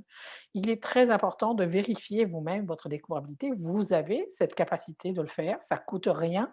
Ça vous prend 5 minutes d'aller interroger sur Google ou sur Bing ou où vous voulez, heu, la découvrabilité de vos contenus. Et en fonction de ça, beh, vous corrigez, vous adaptez les actions en fonction du résultat. Parce que, comme André le disait, les algorithmes changent tous les jours. Il n'y en a pas un, il y en a 1000 en plus. Donc, jusque rien que dans YouTube, je pense qu'il y en a à peu près une cinquantaine, d'algorithmes qui jouent ensemble pour pouvoir vous proposer des vidéos. Donc, il est important de vérifier vous-même le résultat de votre travail et d'adapter en fonction d'eux, et de comprendre pourquoi ça marche moins bien. Et ça veut dire aussi, puis on va finir là-dessus, inviter des spécialistes. Heu, je suis sûre que ceux qui regardent ça aujourd'hui, que parmi les gens qui nous ont écoutés, il y a des gens qui disent: «Mais j'ai jamais le temps de faire ça, moi, et c'est pas mon métier. Moi, mon métier, c'est d'écrire des livres ou de publier des livres ou de distribuer des livres, mais je ne suis pas cette personne-là». Vous avez raison. Par contre, vous avez une place à prendre dans cette chaîne-là et vous avez aussi à développer un relationnel avec des spécialistes qui vont être capables de vous soutenir là-dedans. Je pense à Véronique tout à l'heure qui nous parlait, par rapport à son travail avec Fonfon. Je veux dire, on a eu aussi le sentiment quand je l'écoutais qu'elle était bien seule et qu'on ne peut pas tout faire. Faire des livres formidables et comme les projets qui ont été développés et être aussi, compétent et pertinent, dans leur totale mise en marché. Donc c'est important d'avoir des profils multidisciplinaires autour de vous pour être capable d'acquérir ces compétences-là, parce que vous devez apprendre à parler ce langage. Ce que vous avez vu aujourd'hui, c'est un langage que, tranquillement, pas vite, vous devriez apprivoiser. L'idée, c'est pas que vous le fassiez, mais que vous soyez capable de comprendre ce langage-là, pour que vous soyez les premiers critiques, mais aussi les premiers à demander des choses aux agences web avec lesquelles vous travaillez, dans certains cas. Et vous devez aussi être un facteur d'amélioration de l'univers numérique autour de vous, parce que si les agences web ne se mettent pas à ce niveau-là, leur problème va devenir votre problème et inversement. Donc, vous devez être ce facteur de changement-là. Il est 16h18. Oui. Ouais, il nous reste vraiment juste 2 slides, on va faire ça vraiment rapidement. Pourquoi aussi on s'intéresse beaucoup à l'univers de Wikidata, c'est qu'il y a tout le phénomène là, des assistants vocaux qui prend de plus en plus d'ampleur et les assistants vocaux vont chercher de l'information dans Wikidata. Il y a juste une petite anecdote, c'est Léa Kim, qui est la présidente de Wikimedia Canada. Peut-être Frédéric, elle a entendu l'anecdote, mais elle était à Haïti avec d'autres Wikidatiens, Wikipédiens pour donner des ateliers. Et il y avait justement un artiste haïtien qui n'était pas dans Wikidata. Puis ils l'ont rentré, puis ils ont fait des tests. Ils ont fait des tests avant puis après avec un assistant vocal. Et avant l'entrée du nom dans Wikidata, cet artiste-là ne sortait pas dans l'assistant vocal quand on faisait une recherche sur lui. Et après, l'artiste est ressorti. Donc, c'est pour vous montrer qu'il ne faut pas négliger. Et pour terminer, on a une phrase qui... Véro, Oui. La découvrabilité est l'affaire de tous. On le disait tout à l'heure, c'est des espaces de collaboration. Donc, oui, il y en a qui démarrent les roues, et après ça, tout le monde est invité à enrichir les données, les espaces de collaboration. Donc, oui, faites affaire avec des spécialistes, mais moi, je dirais aussi, informez-vous, puis n'ayez pas peur d'essayer. N'ayez pas peur de faire des erreurs. Puis, c'est vraiment... Puis, il y a un exemple qu'on trouvait intéressant aussi. Avec la SODEC, on a fait un petit projet là, de 3 films qui s'en allaient à la Berlinale. Et où est-ce que je m'en allais? J'ai perdu le Oui, fil. mais il y avait un des films, en Vas-y, fait, Véro. sur lequel le producteur avait très peu eu le temps d'agir. Ah oui, c'est ça. Par contre, ce qui était fantastique, c'est que c'était un de ceux qui avait un score de découvrabilité le plus élevé. Et en fait, pourquoi? C'est parce qu'en fait, ils avaient été, dans d'autres festivals auparavant, en particulier le Festival de Toronto. Et le Festival de Toronto fait un travail extraordinaire en termes de documentation et de métadonnées sur les films qu'il présente dans l'ensemble de son activité. Et tout d'un coup, ça a considérablement servi, ce film-là, sur lequel le producteur et les créateurs n'avaient absolument eu le temps de rien faire. Mais en parallèle avec ça, il s'était passé quelque chose aussi, c'est que le réalisateur avait été le sujet d'une fameuse soirée, wiki, mercredi, mardi, c'est wiki à la Cinémathèque, et donc ils avaient fait un travail de documentation sur le réalisateur. Résultat, ce film-là est arrivé, dans son lancement pour la Berlinale, et son degré de découvrabilité était absolument extraordinaire. Donc, quand on dit que la découvrabilité est l'affaire de tous, c'est qu'on se rend compte que toute personne qui est susceptible d'être en contact avec du contenu peut être susceptible de contribuer à votre découvrabilité. Et c'est pour ça que il faut la vérifier, il faut la suivre, il faut la monitorer, parce qu'il y a bien des gens qui vont faire des choses pour vous, et peut-être beaucoup plus que vous ne le pensez. Et c'est important que vous en soyez conscient et que vous soyez capable de maximiser cet effort-là. Voilà. Merci, Véro, d'avoir repris le fil. Merci beaucoup, André. Merci beaucoup, Véronique. Évidemment, le temps file. Vous avez donné beaucoup d'informations. J'espère que c'était pas trop. Comment? J'espère que c'était pas trop, que c'est pas... Ben, c'est intéressant que vous soyez arrêté au Web 3.0 au niveau des concepts puis du web sémantique parce que la question de l'Internet des objets puis le dialogue avec notre environnement est un enjeu qu'on pourra couvrir dans un prochain webinaire. Ben, on y a touché un peu avec les assistants vocaux, là, dans le fond. Oui, c'est On ça. glisse Mais dedans. sinon, il y a la question de l'intelligence des moteurs de recherche qui est quand même vraiment c'est quelque chose qui a beaucoup évolué avec le temps. Aussi d'avoir du contenu textuel qui correspond avec ce qu'on inscrit dans les métadonnées. L'importance de nourrir la machine, donc de lui donner de l'information pour qu'elle nous positionne correctement. Je pense que le gros morceau qu'on doit retenir, c'est de correspondre à schéma.org, qui est le standard de structuration de l'information. Je pense que ça, c'est vraiment un gros morceau.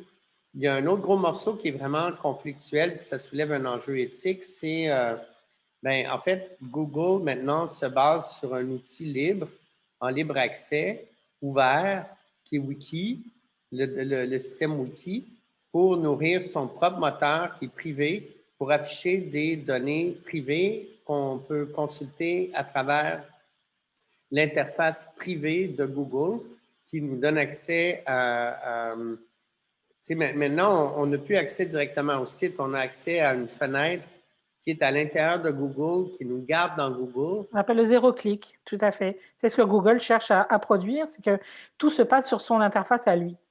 Et c'est pour ça qu'il pousse beaucoup à la, entre guillemets, à la dématérialisation de l'information. Mais en même temps, juste pour revenir là-dessus, c'est que Google est quand même un gros contributeur de la fondation Wikipédia. Et que Wikipédia trouve qu'effectivement, il ne paye pas assez, mais il contribue quand même.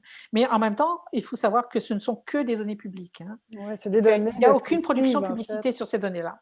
C'est ce qu'on appelle des données descriptives. Les données descriptives, c'est public. Oui, mais c'est quand même intéressant de l'affirmer et de le souligner que Google se base sur un modèle gratos communautaire qui fonctionne sur donation pour assurer la fiabilité des données qu'il poste sur son site payant. Oui, mais tu sais, c'est ça que je disais tout à l'heure, Michel, où on s'oppose parce que effectivement, c'est pas éthique. Non, moi, je fais un commentaire éditorial, point barre. Sans opinion aucune. Réalité objective. OK. Basé sur des faits. Éditorial, si c'est objectif. Si c'est éditorial, c'est pas objectif. C'est ça. C'est un commentaire éditorial connoté. Donc, OK, ben ça, OK. L'important, c'est évidemment générer du contenu qui est pertinent pour la requête de l'utilisateur. OK, donc, sur le wiki, ça, c'est mon schéma.org, c'est ce qu'on retient. Donc, l'essentiel des balises, donc, par exemple, vidéo object, par exemple, vraiment, il faut apprendre le vocabulaire des balises pour faire de la bonne indexation. Oui, il faut surtout utiliser son site web à plein, c'est-à-dire que c'est très important de travailler la sémantique du texte qui est déposé dans les pages web. Oui, aussi, une chose que j'ai notée qui est vraiment intéressante, c'est la question des propriétés par rapport à, par exemple, pour nommer une propriété pour une langue autochtone et identifier aussi 95 propriétés pour définir les arts vivants. En fait, toute la nomenclature de la terminologie, tout ça, c'est quelque chose qui se fait aussi à différents niveaux dans le domaine de l'édition savante, qui est le thème du prochain jeudi. Lien.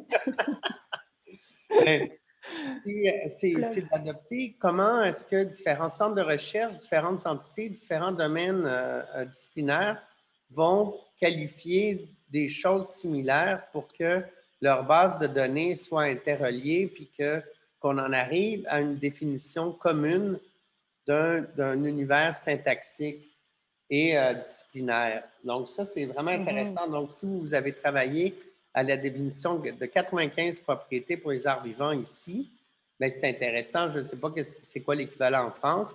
Je ne sais pas comment ça peut correspondre à un équivalent anglophone.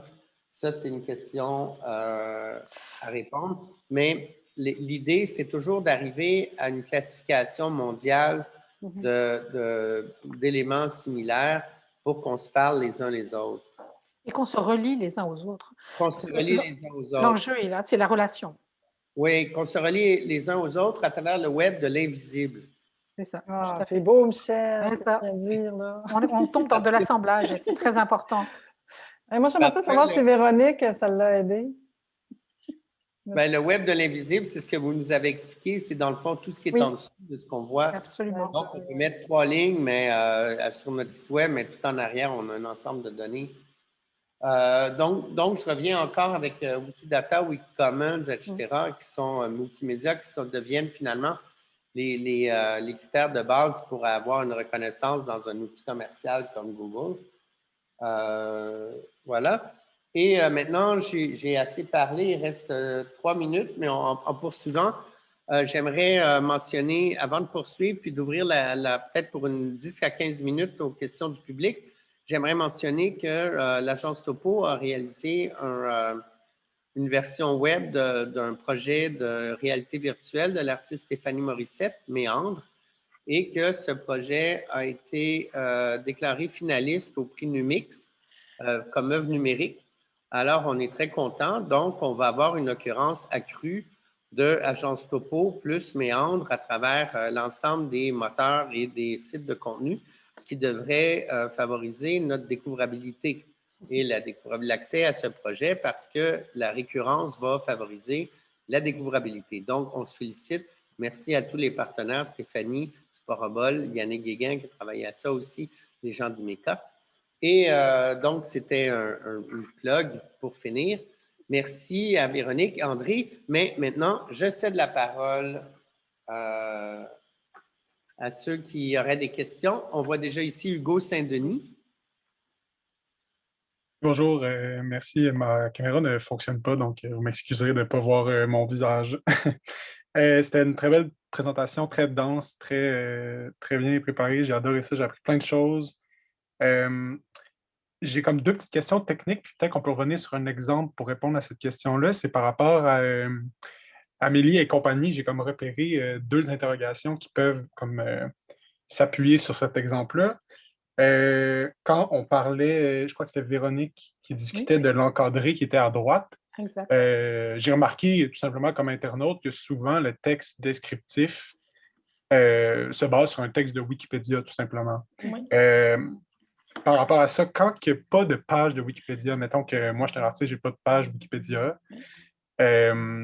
comment finalement Google reconstitue un texte de cette façon-là? Parce que souvent, finalement, le texte finit par être tout simplement une citation des 2 premières phrases, je ne sais pas, du début d'une page Wikipédia, par exemple. Mais quand il n'y a pas de page, finalement, c'est le texte, est-ce qu'il y en a un? Puis si oui, il est reconstitué à partir d'un autre site web qui a l'air crédible? Bien, on a donné, Hugo, l'exemple des films du 3 mars, où ce qui sort, c'est pas... Ils ont une page Wikipédia, mais dans la carte en haut de connaissances, c'est pas Wikipédia, c'est pas l'article Wikipédia, mais c'est le site web des films du 3 mars. Puis ça, c'est à cause du travail qui a été fait sur les balises. Ici, pardon, excusez-moi, je ne suis pas sur la bonne page. OK. Oui, c'est ici. Voilà, ici. Là, ici, on voit que, par exemple, pour les Vaillants, même si le film 3 mars... Ah, pardon, excusez-moi. J'appuie. Excusez-moi. Donc, c'est ça, sur les Vaillants, on voit très bien qu'ici, il a choisi, en fait, de donner toute l'autorité du contenu au film du 3 mars, au site du web du film du 3 mars, même si les films du 3 mars ont une page Wikipédia. Et ça, c'est une affaire d'autorité. Et donc, il va travailler par l'élimination. C'est-à-dire qu'en fait, effectivement, des fois, la plupart du temps, pour Amélie, il était effectivement sur la page de Wikipédia, mais s'il n'y avait pas de texte nulle part, entre guillemets, il peut ne pas y avoir de texte. Ce n'est pas forcément rédhibitoire. OK. Mais par contre, il va falloir qu'il y ait quand même de l'information quelconque. Et un moyen de contourner ça, c'est aussi, ça peut être d'utiliser, mais ça, il faudrait le regarder. Mais si vous êtes une entreprise, par exemple, vous pourriez prendre un profil, créer votre profil sur Google Business et Google Entreprise. Google Entreprise génère automatiquement un knowledge guard comme ça et ça vous permettrait de pouvoir, mettre l'information entre guillemets que vous voulez, publier des photos, des vidéos et cetera. C'est Donc ça. vous pourriez contourner un petit peu la montagne avec ça. Oui, parce que tu vois, nous autres, la Cogency, on n'a pas de page Wikipédia parce qu'on est une petite agence, puis on n'a pas d'articles dans des médias nationaux. Fait qu'effectivement, on s'est inscrit à Google Business, puis on a une super belle carte de connaissances dans Google quand vous rentrez lacogency.co. Je comprends. Merci. Puis j'avais une autre petite question. Je ne vais Oui. pas prendre de temps, mais j'ai remarqué justement encore dans l'exemple de Amélie et compagnie, le premier résultat, vous avez travaillé, je pense que c'était pour l'Agence francophone des producteurs du Canada ou quelque chose comme ça. Oui, la Vous PFC. Vous n'avez pas travaillé pour TFO sur lequel le contenu est rendu disponible et écoutable, mais pourtant, c'était le premier résultat Oui. qui sortait. Comment ça arrive, ça? Parce que TFO, d'abord, c'est une machine. C'est une machine, c'est-à-dire pour un moteur de recherche, être sur TFO, comme sur TV5 ou sur Radio-Canada, c'est des liens qui sont tellement populaires, qui sont tellement, tellement, tellement consultés qu'automatiquement, wouop, ça monte. C'est des médias qui sont considérés par le moteur de recherche. Ensuite, TFO est l'endroit où on peut consulter, où on peut voir Amélie et compagnie. Donc, c'était important que la relation se fasse au niveau du moteur de recherche, que Amélie et compagnie, au-delà d'être une série, comme je vous l'ai montré, qui part avec son casting, etc., mais elle est surtout disponible sur TFO. Donc, et c'est là quand on parle d'assemblage d'informations, c'est exactement ça. C'est-à-dire que quelqu'un qui cherche une série jeunesse, il va peut-être pas se voir pousser amélie-et-compagnie.com, il va peut-être se voir pousser TFO, Amélie et compagnie. C'est ça qu'on veut, ultimement. On en revient à la définition de la stratégie. Qu'est-ce que l'on veut? Est-ce qu'on veut que Carte Blanche Film gagne en notoriété ou est-ce qu'on veut que Amélie et compagnie rencontre un public francophile, par exemple, en Corée? Et ça, on s'est rendu compte que, par exemple, c'est des séries qui vont avoir une très belle vie à l'extérieur du Canada parce que, ça donne accès à la langue française, par exemple, à un public, qui a besoin d'apprendre le français. Donc, c'est le genre de choses, hem, que la découvrabilité, vous permet d'essayer de maximiser. Mais heureusement que TFO, est monté parce que sinon on aurait un gros problème. Oui, ben en fait, c'est ça, il y a un volet peut-être qu'on n'a pas parlé, mais il y a dans le fond le référencement organique qui joue dans le décor. Tu sais, par exemple, on a parlé de Ricardo, tu sais, il était très, très bien fourni au niveau des balises schema.org, mais je veux dire, il y a un fait, je ne sais pas combien de millions de fois qu'il y a des gens qui recherchent les pages, une recette de Ricardo. Donc, c'est sûr que lui, il a le poids du référencement organique, du trafic sur son site qui fait que il remonte. Là. Tu sais, s'il n'y avait pas autant de trafic qui recherchait des recettes de Ricardo, puis il y avait juste des balises schema, je ne suis pas sûre qu'il y aurait le même rayonnement. Là. Fait que ça, fait que dans le cas TFO, ça, c'est un site, comme on dit, c'est un site qui est important, qui a beaucoup de trafic, qui a beaucoup de contenu vidéo. Puis quand on regarde Amélie et compagnie, quand on regarde les résultats de recherche, c'est les vidéos qui ressortent, en tout cas moi, sur mon poste, là, c'est les vidéos d'Amélie et compagnie qui sont sur YouTube. Parce que TFO a la chaîne Tflix, qui est jeunesse, et puis ils mettent leurs vidéos sur leur site, mais aussi sur une chaîne YouTube. Mais là, moi, ce que je vois, c'est les vidéos de TFO qui sont sur YouTube et non pas sur leur site.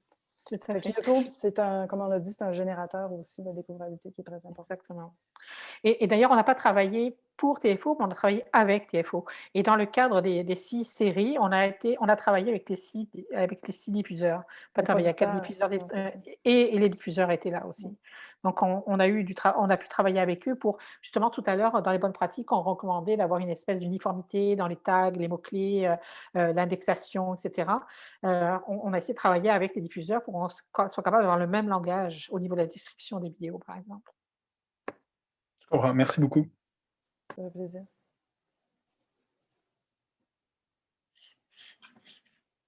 Est-ce qu'on a une autre question ou est-ce qu'on libère nos invités? Oui, Pascal avait une question. Tu peux y Pascal aller. Fiorelli. Merci beaucoup, c'était vraiment intéressant, puis des fois un peu abstrait, parce que je comprends les grandes lignes de ce qu'il faut qu'il se passe, mais je pense que dans la pratique, j'aurais peut-être besoin d'un cours pratique, parce que, par exemple, vous avez parlé de créer des liens entre les différents contenus web. Admettons, mon site web, s'il y a un article, je suis une artiste visuelle, s'il y a un article qui a été écrit sur mon travail, si bon, j'ai une exposition à quelque part, comment est-ce que moi, je peux créer ces liens-là? À part, là, Ben, vous pouvez créer une page nouvelle, par exemple, des nouvelles, et puis à chaque fois que vous identifiez quelqu'un qui parle de vous, à l'extérieur de vous, ben, vous mettez le lien. OK, juste comme littéralement. Oui, Ah, oui, Oui, oui, oui, oui, oui, c'est on au l'a. sens primaire du terme. C'est pensais que vous, c'était plus c'est pas dans le abstrait que concept. ça. On est dans... Non, non, non. OK. Non, non, vous pouvez faire ça chez vous le soir avant de Oui, vous oui, coucher oui, en fin oui. de semaine. Et puis vous mettez ça après dans votre page et c'est réglé. Et OK. ce qui est important, c'est ça, c'est de s'assurer que tous les liens qui parlent de vous, à un moment ou à un autre, passent par vous. Et inversement. OK. Tu sais, Et, comme par et- exemple, on avait des producteurs, excuse-moi Véronique, on avait des producteurs, par exemple, il y avait leur site web, il y avait leur chaîne YouTube, mais ils ne mettaient pas le lien sur YouTube, sur leur Ah, site web. Puis quand ils étaient dans leur chaîne YouTube, ils ne mettaient pas leur compte Instagram ou leur compte Facebook. Tu sais, c'est de faire OK. des liens entre les endroits où tu te trouves, là, si c'est une page Facebook. Ouais. OK, En OK. fait, je pense que c'est vraiment bien de contrôler, justement, si tu mets ton lien dans ton site web, c'est bien. Là, ce qu'on a appris aussi, c'est une différence fondamentale, c'est la question des sites WordPress qui sont à travers des cadres contraints et les sites WordPress qui sont gérés sur les serveurs propres, sur vos serveurs propres. Donc, si vous configurez votre WordPress sur votre site web, sur votre serveur, vous êtes en mesure de le configurer pour le fameux schéma. Alors que si vous allez dans, par exemple, wordpress.joblo.org ou joblo.wordpress.com, vous êtes piégé parce que vous ne pouvez pas faire ce genre de travail-là. C'est ça, c'est des gabarits, c'est des gabarits fermés un peu comme Squarespace, comme Wix. Ah, ouais, Oui, c'est ça. c'est Ouais, ça. c'est Il y a ça. beaucoup de monde qui vont dans ces trucs préformatés, mais il y a des pièges à ça, puis on est un peu piégé Ben, là-dedans. Donc, ça, c'est un exemple concret de piège dans lequel on ne veut pas être pris après avoir mis bien des heures à créer son site web dans une plateforme fermée. c'est ça. Puis Pascal, tu vois, si, mettons, tu te rentres dans Wikidata, ben, mettons ton nom, tu dis que tu es une artiste visuelle canadienne, puis là, tu as une propriété qui est site web. Fait que là, tu pourrais rentrer ton site web là-dedans, tu pourrais mettre ton URL. Fait que c'est comme ça qu'on crée des liens. Dans le fond. Puis, dernière petite question, je vais abaisser. Quand vous dites aussi, peut-être que là, je vois ça comme trop abstrait, là, vérifier sa découvrabilité, est-ce que c'est juste de voir où tu es nommé, si c'est la bonne information, si c'est pas la bonne information, juste de contacter la personne pour qu'elle change? Ou... Commencez par faire une recherche sur vous ou la façon dont vos clients pourraient vous trouver. Parce qu'en fait, taper son propre nom, à partir de là, on n'a pas besoin de faire la découvrabilité parce que on vous connaît, on se connaît, donc à partir de ce moment-là, il n'y a pas d'enjeu. Par contre, on en revient à la définition, c'est que quelqu'un qui ne vous connaît pas vous trouve sur son chemin. Et donc, à partir de là, il faut réfléchir comment est-ce que les gens auxquels vous aimeriez parler entrent en contact avec le contenu qui ressemble au vôtre. Et donc, c'est de travailler après toute l'approche texte, l'approche données structurées liées dans cet objectif-là. OK. Mais si, par exemple, parce qu'à un moment donné, c'était moi qui googlais mon nom, mais il y avait des trucs qui apparaissaient qui étaient en premier, qui n'étaient pas si importants que ça. Comment on fait pour faire descendre ça? Ça dépend ce que c'est, puis ça dépend, est-ce que c'est généré par vous? Est-ce que c'est... Non, si c'est par quelqu'un, ouais. Ben, ce qu'il faut identifier, c'est pourquoi c'est au-dessus de vous. Si tout à l'heure, on parlait de, par exemple, Balade de Toronto, et Balade en particulier, et que au début, quand on a commencé le projet, ben, Google disait non, c'est pas Balade, c'est Blade que tu veux dire, je pense. Donc, il voulait toujours nous montrer qu'on était en train de faire une faute de frappe. Alors qu'en fait, non.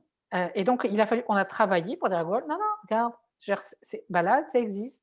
Puis, il y a des chances que ce soit aussi cette question-là que je te pose. Et donc, c'est là où, à force de lui donner de l'information, de documenter le contenu, il a commencé à dire, ah, mais ça peut être que c'est Blade, mais ça peut être aussi Balade.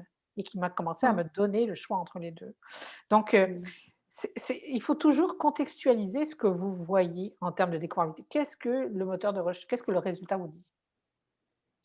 Ouais, parce que là, quand on fait une recherche sur Pascal, c'est la fonderie Darling, en fait, qui prend le dessus. Parce que tu travailles là, c'est ça?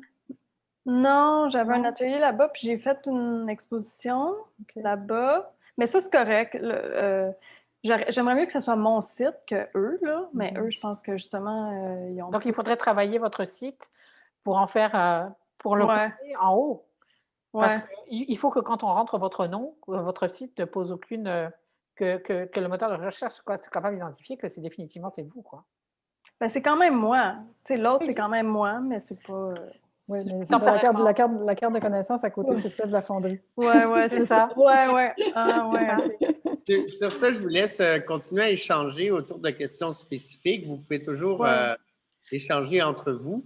Il est 5h moins 20 maintenant. Je pense que on va laisser aller tout le monde préparer les activités du soir.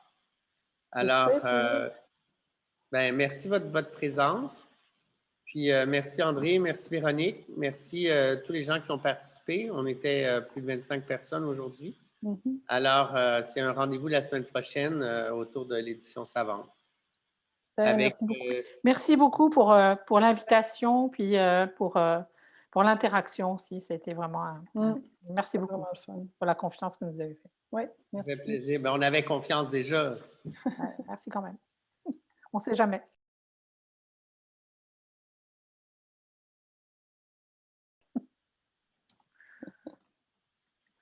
Là, je réponds dans le chat. Là.